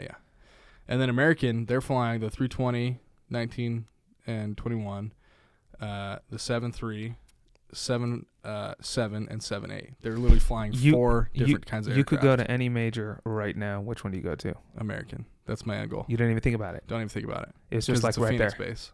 Right there. Love at first sight. Love it first sight. I've had American benefits for the last 6 years as well, through my mom. So you're an American She's guy. a wonderful gate agent here in Phoenix, or there in Phoenix. In Phoenix, yeah. Yeah, she loves. Well, I guess she was a gate agent. She's now. What does she do? Food, catering, Something with American. something with American. Yeah. And you get flight benefits through catering? She still works, so she works under American. It's not catering. Is it cleaning? Cleaning. She does cleaning. That's what she does. Do you get flight benefits? Yeah, because it's still part of What? the. It's still part of the job. Dude, everybody that works for American. No, I wouldn't think that the cleaning crews.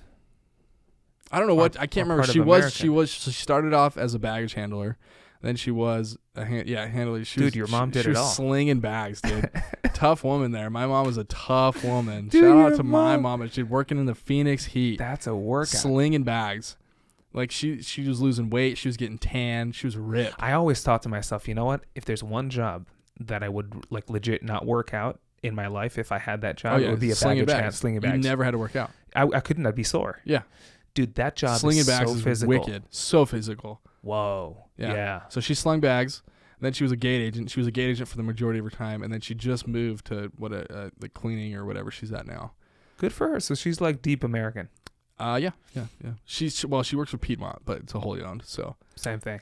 same diff. And you got So those bennies. We get those American Those bennies. bennies. But I lose them this year. I turned 24 this year, so December 9th, that's my birthday. I So lose then you them. need to start using your own. Yeah. Okay. My No benefits fancy though, on my benefits that I have personally, Bottom of I the- don't bottom. like them. Yeah, bottom of the list. My own personal, Yeah. are not that good, especially out of Phoenix because there's not a lot of flights in and out. And you're looking But- to stay in Phoenix. Looking to stay in Phoenix, so Southwestern American, hit me up if you're listening.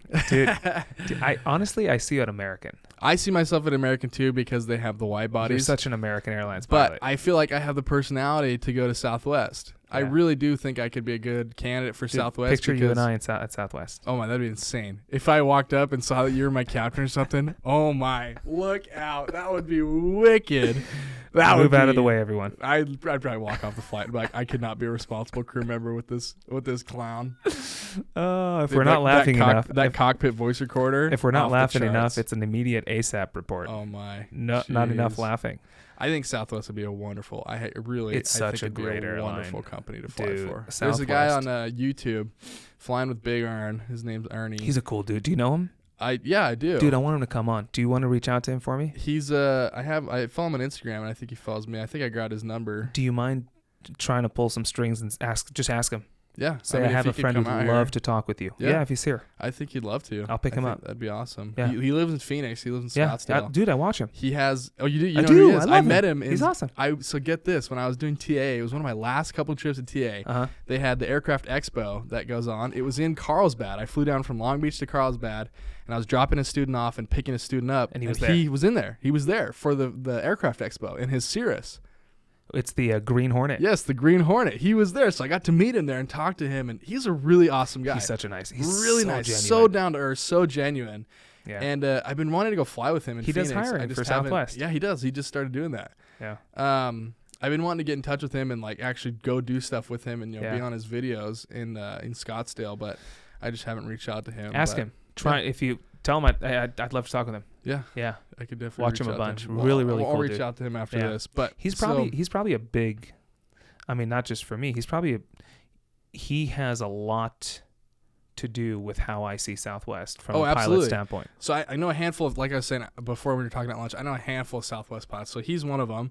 I don't know him personally. Like I only met him once and talked to him. But another guy, his name's Lance Lockhart. He does aviation art. And he's a Southwest pilot? He's a Southwest in Phoenix. He has an art company called Wild Bird Art, WYDLE. Okay. BIRD. And he goes out to like the graveyards and cuts out, skin tags, stuff like that, and galley carts, seats, and he sells them all in his Etsy shop.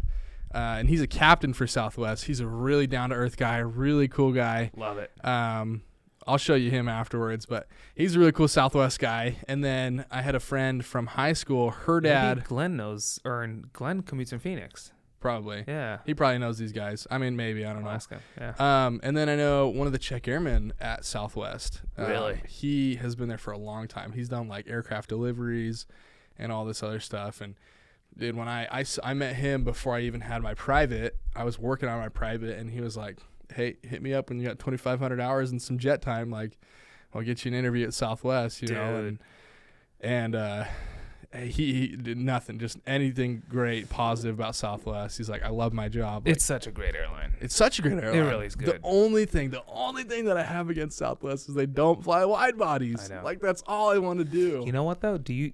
But we were talking about this at lunch. Preface this with, as much as I want to fly the big jets, the 777, everything like that, the more and more that I am in this 121 world, I see that quality of life really takes precedence over what metal you fly.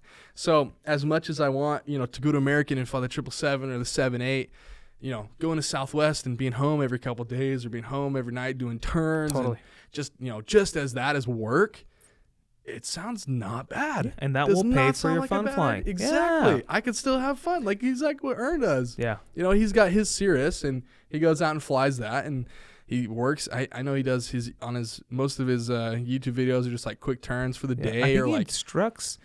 I watched a video. He bought his. So he actually. Does he instruct? I don't know if he instructs. He's a fly. Yeah. So here's how he has the Cirrus. He has a friend. I think he's a doctor, his friend. And his friend wanted to get his license. Long story short, his friend decided to buy a plane for the training. They agreed that Ern will instruct him. Because I watched this whole video where they were talking about it. And I thought they bought it together. They bought it because together. he wanted they bought the it plane together. to fly, and then somebody else is instructing his partner. They bought it together to train this buddy of his who's a doctor, and Ernie trained him. He's the CFI. Wow. Yeah. Huh. Yeah. So he's like, I don't know if he actively trains people. It's just his friend, Right, but just his friend. Yeah. Yeah, he's a really awesome guy. Really like, cool I really want to get to know him, and all the other Southwest guys that I know in Phoenix, like just really nice guys. I met a couple American guys. There's an airport there. I don't know if you know what it is. It's out in Chandler. It's called Stellar Air Park. It's like a neighborhood airport. And I've been down there plenty of times. And I've met a couple American guys. There's a bunch of American guys there.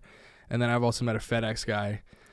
I don't know the FedEx guy too well, nor do I know the American guy too well. But because it's Phoenix, like, dude, they have nothing. Like, there's a lot of good things coming out. So Phoenix is the place, dude. I mean, love, dude. Phoenix. We're here in LA. I love Phoenix. Nothing against LA. I mean, it's LA, and don't get me wrong, Phoenix isn't perfect. A lot of people are like, how do you deal with the heat? It's like, dude, I love it. I'm a lizard. I sit in the sun. I had a really good time in Phoenix. But I just think Phoenix is perfect. It was such a good experience. So awesome. Dude, what's his name? Greg, all the guys.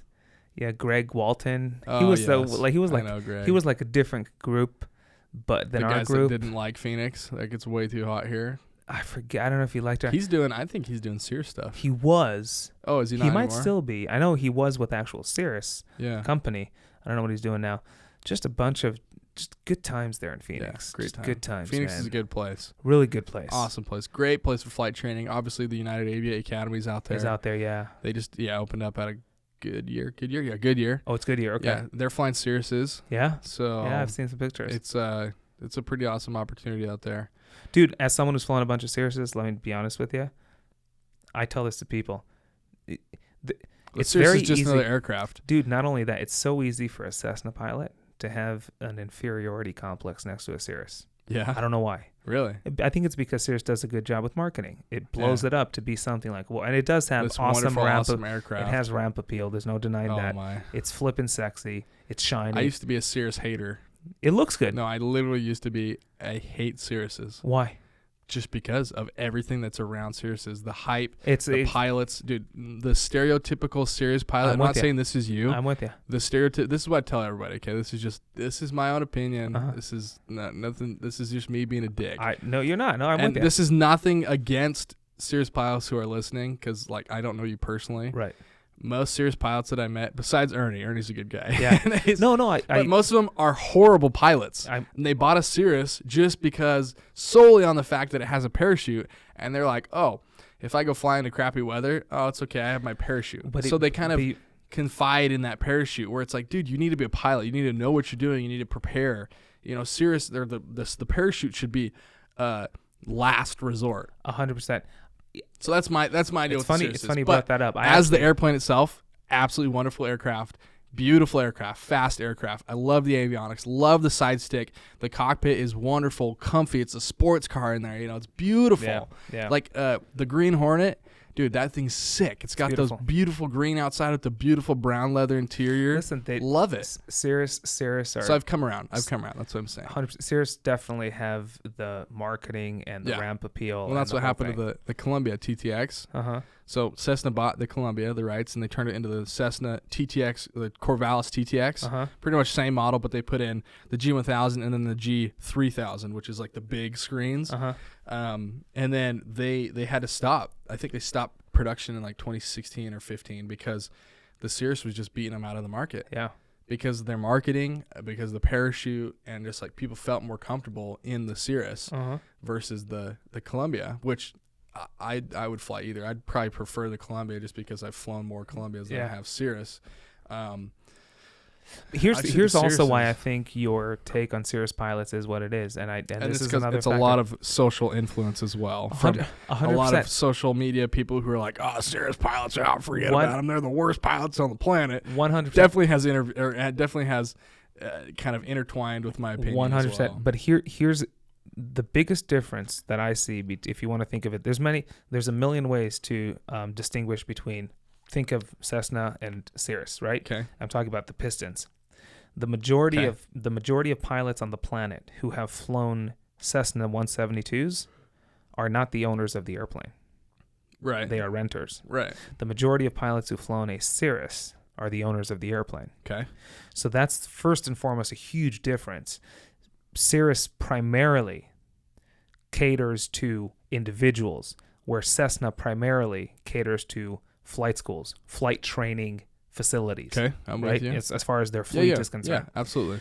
If you think about it, the majority of Cirrus owners, people who are buying the plane, they're are like people 200 who hour a year. Well, they're people who fell into a bunch of money.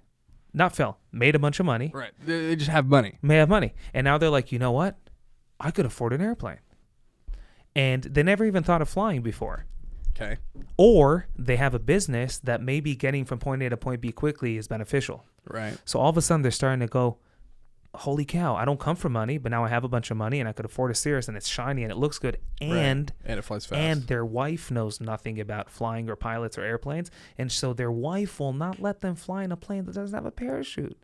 And Cirrus feeds into that narrative very absolutely. well. 100%. Very well. Totally agree with you. The target audience of Cirrus is not the pilots. It's the wives of the pilot. Yeah. It's the wife who's What's afraid. the safety factor of having that parachute? It's the wife. She's afraid. She doesn't want her husband flying without a parachute. Right. I'm telling. That's the world we got to. 100%. And 100%. so Cirrus knows it, and they do a phenomenal job feeding into that.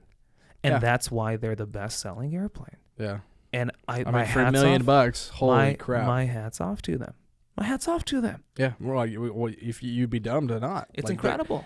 Good for them. Good on them. You know, they found the niche in the corner of the market, and 100%. They took it. They took it and ran. They ran with it. Which is absolutely good for them. Ran with it. Nothing on them. 100%. I'm all about that. I think from a business standpoint, they're doing it. Not only they're doing it well, they're doing it better and better and better and better. There's people I sat with in a Cirrus. That's the only thing they've ever flown. They looked outside and they saw Cessna passing, and they pointed at it and they said, "Oh, you see that plane doesn't have a parachute? I'd never fly it."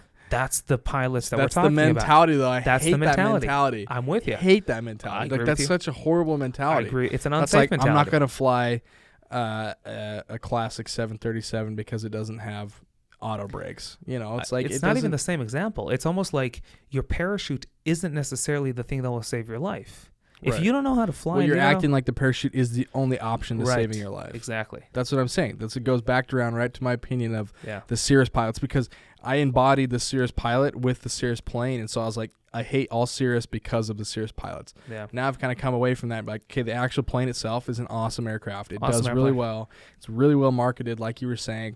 It performs well. It's a good aircraft. Like, in general, it's a really awesome aircraft. Yeah. It's the pilots, not, like I said, take it with a grain of salt. Not every Cirrus pilot of course, is this garbage pilot. Like, I really do enjoy, you know, no one's garbage, but listen, it's a different. But it's just the mentality of that parachute. Like we were saying, we're saying the same thing, just differently. What's the procedure in a Cessna if you enter into a spin inadvertently? Get out of it. Get out of it, right? Yeah. Recover. Pair. Right. That's what it is. Right. Power idle, ailerons neutral, rudder opposite, and then exit. Elevator forward. Elevator forward. Perfect. So get out of the spin. Right. Right? Makes sense. In a Cirrus, it's pull a chute. Exactly. Yeah. That's what I'm saying. And I think it's because the Cirrus, when they were doing flight tests, they couldn't recover it from a spin. But it's insane to. First of all, I don't know if I buy that. I don't know if I buy it either. That's the thing. I don't know if I buy it. Yeah, I don't know if I buy that you can't recover from a spin in a plane. Yeah, I don't know. Maybe a flat spin. Yeah, but here's the thing. Think back to what I said before. The target market for Cirrus are older individuals who have money, who said, "Ooh, I could buy and fly a plane." Right. These aren't people who've been flying their whole life, and these aren't people who have been flying for a long time. And so from Cirrus standpoint, just liability-wise, I'll make my final approach speed way fast to give you a good amount of buffer between your final approach speed and stall. Right. And that's the case. It's way too fast in the POH. Uh-huh. If you ask me, if you fly a Cirrus in the real world, you come in it's insane how fast that final approach speed is. What's it like? You're almost about 20, depending on the SR model, you're almost 20 knots over power off stall speed. Oh my gosh. That's your final approach speed.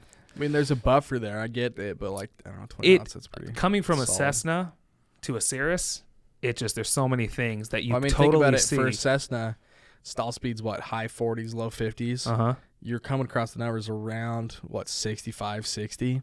So 10 knots sometimes?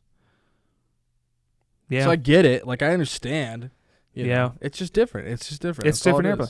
It's different, but there's a lot there that is to cater to the pilot who doesn't have a lot of experience flying. Yeah. And who might be, older, and maybe they just recently learned a new skill, and this whole thing is new to them. Right. And so if you spin, pull the chute. If you do this, pull the chute. And what is the chute? When you pull the chute and it fully deploys, the cap's availability is 800 feet AGL? Well, so this just demonstrated, but 600 pretty much. 600 feet. That's okay, the lowest. So that's the lowest. Right. So you're above 600 feet. You pull the cap's parachute. What's your foot per minute descent when you're falling? About 1,700 feet a minute. 1,700 feet a minute. That's ridiculous. I think it's like a fall from a 13-foot. I think it's when you touch the ground on impact. Yeah, I think it's the equivalent of falling from 13 feet. So what kind of G's is that? Like, is that like 3-4 G's, 5 G's, 6 I don't know Gs? what the G's are, but there's actually stuff in the seat, like material that's meant to like absorb. Because I was going to say, you can get like spinal compression. You're falling right on your butt. Yeah, you want to make sure that you're sitting there. Yeah, like you're sitting there in the brace position. Yeah. It's not the most comfortable thing. Here's the thing. The bottom line is you're walking away. Right. Most of the time. The point of the chute is to save you, not the plane. Yeah, exactly. Right? So anytime you pull the chute, you better figure, okay, it's either we both die or just the plane dies. Right. That's the decision. You can always replace the plane. Right, exactly. Yeah. But you're Which totally I get in the plane. 100%. The totally safety factor in a Cirrus, through the roof. Yeah. Totally about it. Like, I have nothing. It's like, I don't know if you watch Mike Patey. You know Mike Patey? Uh-huh. So he put a parachute in his brand new build Scrappy. He put a parachute in he put a chute in it? He put a chute in it, yeah. And it was when he told me, not told me, but when he announced, like, in his YouTube videos that he was doing that, I kind of caught me off guard. And then he goes to explain kind of why he did it, and he's like, I'm not, like, shoot everything, blah, blah, anything happens. He's like, for me, he's the perfect example of what a Cirrus pilot or just a parachute pilot should be. The parachute is only there to save my life, right? Not the planes, right? And it's not a first resort; it's a last resort, right. So I really appreciate hearing that from him. He's awesome. Yeah, he's got some really good insights with flying. But yeah, no, I mean, totally and in the Cirrus, I mean, you do learn, engine out, best glide. The whole. I'm not saying there's anything wrong with it. Well, what I'm ultimately saying is that if you're a Cirrus pilot, you shouldn't just rely on the parachute itself. 100% not. You need to train yourself to get on the ground in a safe situation. Like, if you get an engine out, okay, don't immediately pull the parachute. Think about your options. Aviate, navigate, communicate. If there's a freeway below you, why are you going to throw the parachute when you could land on the freeway and be just fine and 100%. Maybe scrape a wingtip on the side instead of slamming down into who knows, because you have no direction. You pull the parachute, you're going straight down with the wind, wherever it takes you. But again, I also, when I think about it, I don't know if it's a Cirrus thing as much as it is just the world we're moving to. Think of the advanced avionics we have in the cockpit. Right. How much do we have as pilots? How many things we have holding our hands? Oh, in the G1000, you have more than two hands holding you. It's just the world we're moving towards. So you know what? Maybe this has to do with Cirrus. Maybe it just has to do with the world we're moving towards. And getting worse as pilots. Well, I hope not. Yeah, we need more stick and rudder skills. Yeah, but come on, it's deteriorating by the minute. Talking about DP, yes, absolutely. I don't disagree with you. If you talk to any DP out there who's an older gentleman who's been doing DPE, like check rides, for a long time, and you ask them what's the constant thing over the years that they've seen, stick and rudder skills. Which is why, because we don't get taught in tailwheel anymore. Which is why, after getting my tailwheel endorsement, I think every single person should be required to get their tailwheel. Not because you're going to fly a tailwheel airplane, but because it you learn really gives you an idea. Well, it helps you. For me, I don't have it, but I have training in a tailwheel. I don't have it exactly yet. But for me, the biggest thing was actually understanding how this aircraft is manipulating through the wind. It takes you when you're landing a tailwheel. Crosswinds play a big part when you're landing a tailwheel, because you get on that ground, you get a little gust, you're gonna ground loop that airplane. In a nose wheel, you're just gonna get a big gust and it's gonna lift up the wing, and you're gonna be like, okay, you could get away with so much on a tricycle gear. Yeah, so much more. And so I'm right there with you. I think you should get your private, but part of the private training should be a tailwheel endorsement. Or the tailwheel endorsement needs to be a requirement for whatever. But I understand, like, staying within that safe envelope of a tricycle gear, landing gear. I get it. You don't want to you don't fly that often, and tailwheels can get away from you really fast. Yeah, it's crazy. I get it. But the skills that you learn from being a tailwheel pilot and an experienced, seasoned tailwheel pilot, absolutely invaluable, whatever the word. Invaluable when it comes to actual skills of the aircraft. It's crazy. Even when you get up to like 777, you get up to a 777, do the exact same skills that you learn in a tailwheel. Let's say it's a plane. Exactly. Yep. It translates exactly. You know what, though? You know what the cool thing about flight training is? I tell this to my student. Not only a plane's a plane. Everything in flight training is that way. Airspace is airspace. If I know how to approach and enter a class Delta, I could do it at any airport in any location. Right. And so the cool thing about flight training is that if I learn it in one area, I pretty much theoretically should know it across the board. Right. Imagine you had to learn airspace for every different city. Yeah, that'd be Thank crazy. goodness you don't. And so when you think of flight training, a plane's a plane. Crosswind is crosswind. Right. It's the same thing. You might be in a bigger plane flying faster, but the Right. idea is the same. Right. Airspace is airspace. An airport is an airport. Right. And if you think of flight training in that way, if you learn it right the first time in one area, you pretty much could translate and transfer that knowledge to anywhere you go. Absolutely. You know, I could fly in the busy LA airspace area and then head up to Seattle and be able to approach a Delta and call in 10 miles out with the ATIS and you know, establish two-way radio communication. So that's when you said a plane's a plane's a plane. Flight training in general is that way, and I think it's one of the coolest things about it. It's you could learn one thing in one area and then fly, and that's how I tell my students, when you're flying an airliner, it could very well be the very first time your pilot is flying into that airport. Yeah. And it's crazy for passengers to think about. It's like, whoa, how could that be? They just flew me here through the clouds. Right. But it's like, you know what? I don't need to have been here before. I just need how to fly an instrument approach in my airplane.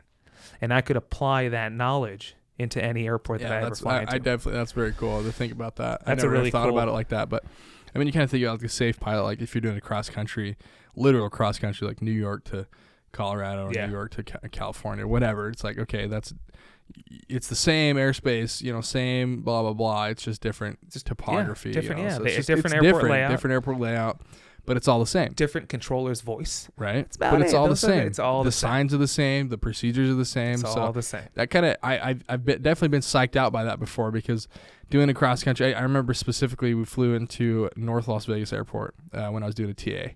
Had never flown there before. I was kind of a little nervous, and once we got there, got on the ground, we were done. You know, we walking in the FBO, and I was like, dude, that was cake. Like, why did I make that a bigger deal than it was? And I was the instructor, so I should have had that confidence, and I did. Like, I put it on. Like, you were an IFR? We're good. Yeah, we were IFR. So it's easier when you're You could IFR. do it with your eyes closed. You can do it with your eyes closed. IFR is cake. IFR is so easy. Yeah. If I'm flying into a busy airspace, I'm probably going to want to be on IFR. 100%.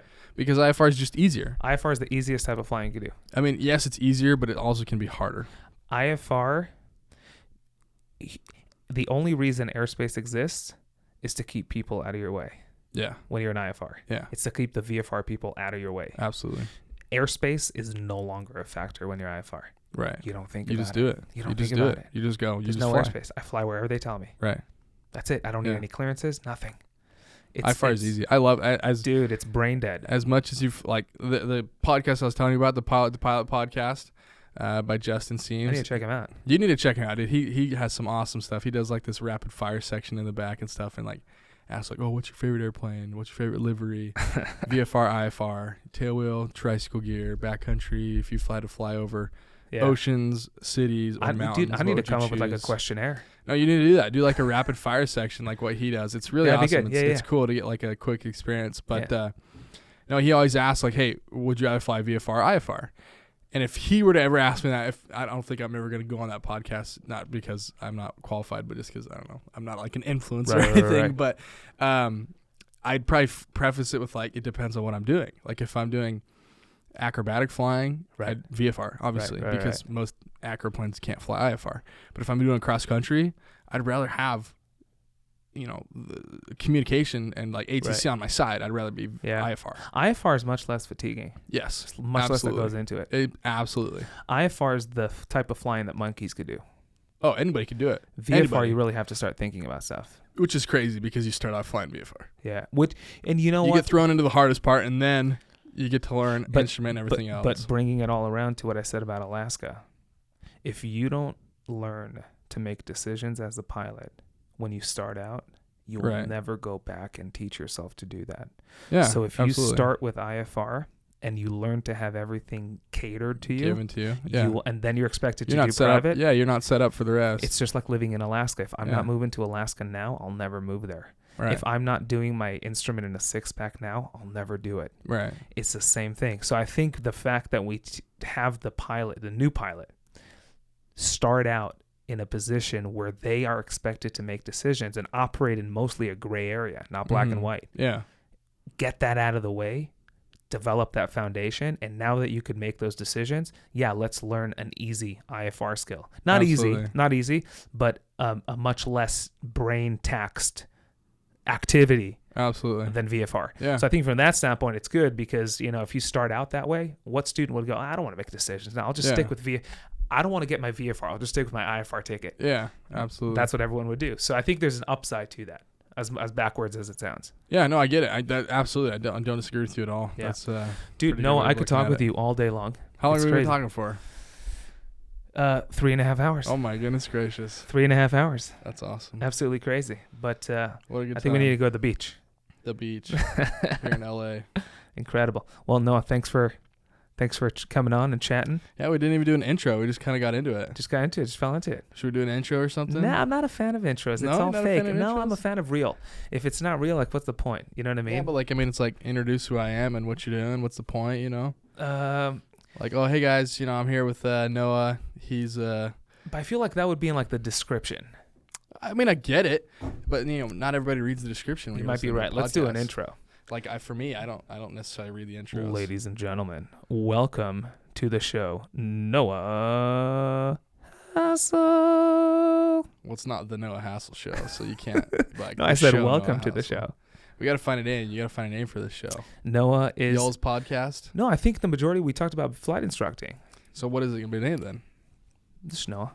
Just Noah. Just Noah. Just Noah. It's all about Noah. It's not All about all what we're talking all about. about Noah is the name Yeah. of this specific. No, I'm I saying just- the whole podcast itself. Like, what is your podcast gonna be called? Oh, I still need to. Gotta come up I with a pretty name. much have a name in the bag, but this being the first episode, Uh-huh. and Not I told gonna you release it this. yet. The honest, you don't believe me. I was thinking, who do I want to have on as the first one? Well, I really appreciate you. Really, bringing and God you as know the what came first to my one. mind? I was like, all of a sudden, Noah came to my mind, and I'm like, man, Noah and I were sitting in that room in the flight school, Right. starting this journey together, Absolutely. and so I just thought it would be the most fitting Oh, absolutely. to have Noah on. I'm honored. And the moment I Absolute thought that, I honor. reached out to you, and I'm like, and you were like, done. Absolutely. I literally didn't didn't think think about it. twice about it. Didn't And even you think made it twice about it. And I'm glad I did because dude, this brought me back like crazy. Just this Did it really? conversation. I mean, it kind of gets you flowing again, like all the little different things. you're like what we've been through. right. Yeah, It's kind of crazy, like to throw it back in the memories and everything that's literally happened in the last 2 years. It's insane. How fast time has flown by.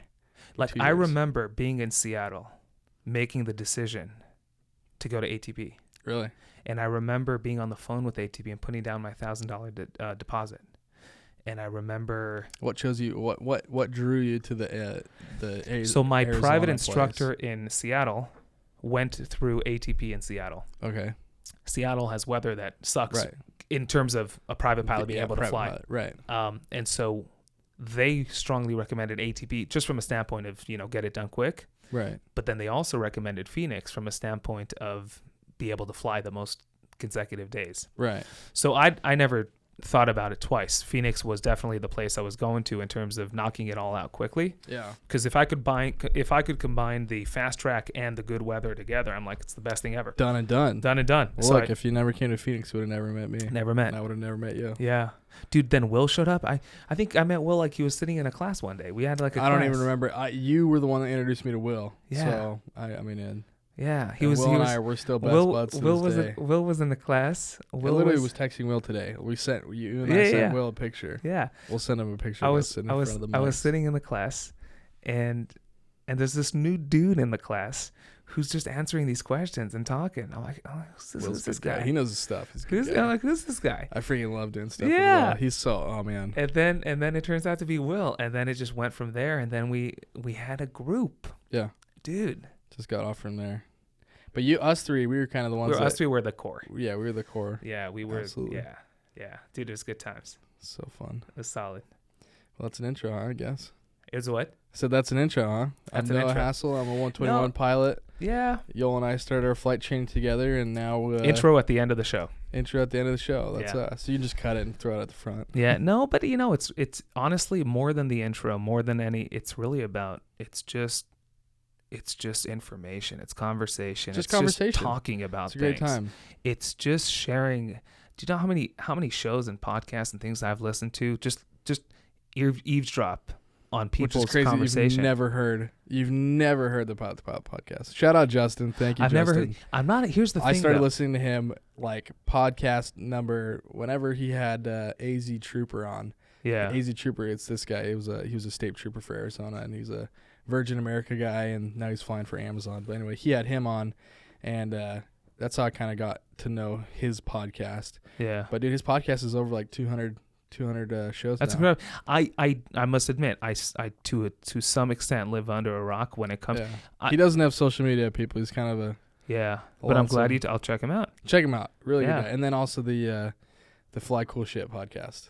That one's Cool shit. That's a good name. they do like they talk about aerobatic stuff, and it's just kind of like this conversation. That's what it's They all pull, about. They pull people they pull people in, and like just conversation, just random tangents that you can go on. Stuff The like unbelievable That's a good amount of podcast. information. Maybe I'll start a podcast. Yeah, the unbelievable amount of information that I received Right. and gained Uh-huh. from eavesdropping on people's conversations through social media. Oh, unbelievable. Phenomenal. Unbelievable. I would not be where I'm at today Phenomenal. without social media. Phenomenal. As much as I hate my phone and social media and being stuck on it and addicted to just looking at Instagram, the people that I've met through Instagram, It's the world we live in. it's the world. It's Crazy. literally Yeah. like the aviation world is such a tight-knit community Yeah. that you can meet somebody online Right. and then meet them in person, and it's like you guys have been best friends your entire life. It's crazy. It's crazy. Yeah, It is you've watched absolutely them. crazy. You watch them. Yeah. You watch them and you feel like you're part of their life, yet they're not a part of yours. And But they're used to people feeling that way. So when they Exactly. meet you, they're like, "Oh yeah, you watched me, so yeah, right, whatever." so you know my whole thing. Right. Yeah. That's absolutely. There's a Yeah. social media, man. I've thought about starting an aviation Instagram, like Yeah. I just Are you posting a big what is it? IG called? It's called IG. IG. Why is Instagram called IG? Isn't it IG for IG short? is Instagram. Right? Oh, Instagram. IG. Come on, Jeez. y'all, get with the times, man. You really I'm do like live under a rock. Instagram and IG, but Sheesh, dude. But no, I not because I want to IG. become an influencer, but just because I see the you influenced me, no. I influenced you? How did I influence you? No, I said you influenced me. How do I influence you though? You have an influence on your friends. Well, yeah, you have an influence on your friends, but like I wanted to start an Instagram. You want to like influence fellow pilots? I just want to be a source of information for like young aviators and to connect with other aviators. Like I'm really big on like an aviation family. Like I think that's like a real thing. Like, you have to come back on. especially I do want to come back on. Absolutely want to come back on. Like especially in the Phoenix area. Like I feel like there's such a, I wouldn't say a big aviation community, but there's a really good size aviation community. I mean, I think here in California, it's like different airport to airport, but there's still big aviation community in California. But Arizona, it's a pretty tight-knit, close community where it's like if you have, I don't know, my Cessna broke and I need a hose. I'm going on a cross country this weekend and I really need to get it done. Seems like, oh, hey, take the hose off my aircraft, put it on yours for the weekend. Yeah. And then I'll take it off and, we'll get you a new one. You know, stuff like that. And it's just like knowing people and having them in your pocket, having them to be able to, huge. call them on the fly and be like, hey, can you help me with this? It's all about like, who you know. It's all about who you know. It's like my dad always taught me, network, especially in aviation. Like aviation, like I said before, is a huge tight-knit community. And the as many, like perfect example, there was a guy I met who... and then we'll cut it off because we need to keep stuff to talk about next time. Yeah, Michael Monero. He lives in California. You ought to try to get him on the podcast. Michael Monero? Michael Monero. Do you know him? I don't know him personally. I have his business card though. Okay. I met him in Give Yuma. it to me after. I met him in Yuma. Okay. And he flies for Coletta. He's a 777 first officer. Uh-huh. Yeah, Coletta, whatever. Uh-huh. But he worked his way up. He flew like private jets and stuff. One of the coolest down to earth guys I've ever met. I followed him on Instagram. Followed him for a good while, a couple years. I was in Yuma doing a TA trip, and he was in the in Millionaire Yuma. Shout out, love that FBO. Love that. Dude, I was just there. You were really? Like 3 weeks ago. Oh my, I haven't been there since I stopped flying. Was I there 3 weeks ago? A little bit, yeah, a few weeks ago. Anyway, he's in the conference room just working. I think he was working on a degree or like whatever he was doing. He was on his computer, and I kind of walked by and I was like, I think I recognize that guy. So I kind of knock up and I was like, hey, sorry to interrupt, dude, but you don't happen to be Michael Monero from Instagram? And he's like, yeah, I am. Like, how do you know me? And it's like, oh, I've been following on your Instagram for so long. Like, dude, I've been following your entire, your life. I've literally been following your life. Yeah. Like, I remember when you posted about that you got the job at Coletta and you started flying the 7.6. Then you moved to the 7.7. And I was like, what are you doing here? Like, and he's like, oh, I'm doing some private work. And he was flying one of the brand new King Air 360s, which have the beautiful glass cockpit screens. Good for him. And so he took us out to the plane. We got to walk in the plane, he turned it on, showed us all the cool stuff, and he gave me his business card and was like, hey, dude, like, let me know if I can help you with anything. I was like, dude, how awesome is that? How awesome is that? I get to meet this guy. He's really nice, really awesome. You know, wants to see me be successful, even though he doesn't even know me from, you know, Joe Schmo down the road. And I was just like, dude, I want to be that person in somebody's life. For someone else. For somebody else. Like, I want to be somebody who they see me and they're like, dude, I know this guy. Like, I've been following this guy. This guy's awesome. Like, yes, that's it's an ego thing. I'm a big, like, I have a big ego. You know that. And it's a pride thing too. That's another thing. Whatever. No, but it's important because you had so many of those in your life. And it makes a difference. I've had so many of those in my life. Yeah. Talking to Ern, talking to Michael, talking to, you know, the captain from Southwest, Lance, and the other Southwest captain that I know, and just all the other guys that I've met in Phoenix. Man, I got to get you on here with Glenn when I have him on from Southwest. I'm there. Yeah. Well, you'll come on sometime with some other pilots. It'd be a good conversation. Yeah. We got some other guys that'd be cool to bring on. I want to bring on us three. Will. Heck yeah. How funny would that be? I told Will. I don't think he's in LA anytime soon, but I said, dude, you got to make it out here. You just got to get him out here. Okay. Yeah. I'll get him out here. Yeah. So, I mean, that's really, I know we're trying to wrap up, but that's kind of how I want it to be in a social media aspect. It's just somebody. Dude, that's somebody who inspires somebody else. Like, these guys that I met inspired me to keep going, inspired me to, like, look up and look out and, like, look at how much is ahead of me and, like, how far I've already come and, like, just this crazy stuff. And I'm just like, dude, how cool to be an instrument like that. And then just the opportunity that comes with that. Like, I know, for example, Ern, I don't know, I just know from his YouTube that he just started doing hiring, that probably came about because he started doing social media. Right. You know, so you never know what opportunity 100%. is going to come because now you're not necessarily part of the limelight, but, like, you're in that community. 100%. I mean, it's and when it comes to social media or the internet, I mean, that's where the world is. Or even at. just, like, cool YouTubers like, you know, Trent Palmer, Mike Patey. Like, dude, if I could meet any aviator in the world, Mike Patey. I want them all on. And Mike, I go to Utah Mike, all the time. Mike, if you're listening or watching this, we want you on. We want you on. Yeah. Who else? Let's drop every single name out there. Trent Palmer. Trent Palmer. You don't know who Trent Palmer is? Is he oh my gosh, yo! No, he's the tailwheel dude, right? Yeah, the guy that does the backcountry. Trent, of course I know who you are. What are you talking about? Trent, get down here. He's in Utah, right? Kevin, Trent's not, but he's in Reno. Trent's in Reno. Yeah. Mike's in Utah. Kevin Quinn, he's in Reno as well. Kevin Quinn. If you're listening to this, I don't know if he does podcasts though. He's got a Steerman in backcountry. He is now. He's a really cool guy. He's a CFI as well.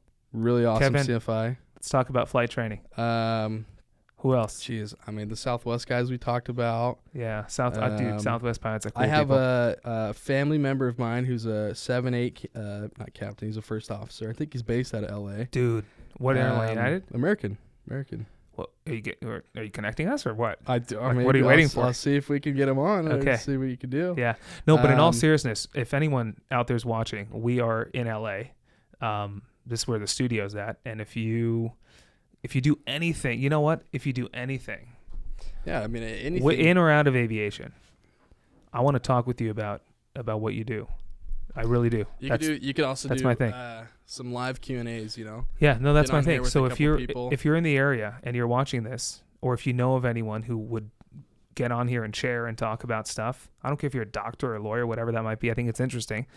Naturally, me being a pilot, I'll be talking with a bunch of pilots, but the idea of this is to talk with people about what they do, and just pick their brain in a real way. Absolutely. You know what I mean? Without, like, not a Google article, just a real conversation. Well, just a conversation. I think it's wonderful. Conversations totally. Like, dude, just having this. I mean, 3 almost 4 hours have gone by, and I'm just like, holy crap, how is that? Yeah. And it's just like throwing all this stuff. Everything's my gears are turning, and it's crazy. Pulling small things up, and I'm just like, dude, what a good time. Yeah. Like, I want to start my own podcast now. Like, this is fun. This is a good time. It's good stuff. Like, you got yours here, I got mine in Arizona. And I don't know, maybe we'll be co-hosts, and we can just call into each other and it's good stuff, dude. No, but I'd definitely love to have you on with other people. It'd be interesting. It'd be interesting. It'd be a good conversation. That'd be an awesome conversation. Yeah. I really want to get Will on here. Will. Me too, dude. That'd be good. Love that guy. That'd be good. Unbelievable. I love it. Well, Noah, thanks for coming on. Yeah, thank you. Appreciate it, dude. I appreciate it. It's been a good time. Awesome. And good seeing you. It's been a while. It's been a long time. Yeah. December 2019. That's the last time I saw your cheeks. Good. Well, you're always welcome here. Yeah, anytime. As you know. Anytime. But I do want you to come back on. I would love to come a back bunch. Yeah. on. Number one, And then from there on out, we'll see what. Yeah. Others. We'll be in between. No, It's but just really, thanks the Noah longer for that I get more experience. thanks the for more doing I this. come You back you on. flew out from Phoenix. I did fly to out from do Phoenix. this. Yep, and I fly back later tonight. My flight's in like It really means a lot. 2 hours, I think, 3 hours. It really means a lot. Oh, Let's go grab a beer. let's do it. Let's do it. I'll grab a beer. You don't Yeah, drink. There you go. Noah doesn't drink. I don't drink people. Don't I'll shame grab me a for beer. it. Okay. All right. Grab Awesome. myself a ginger beer. There you go. I love ginger beer. We'll do some ocean stuff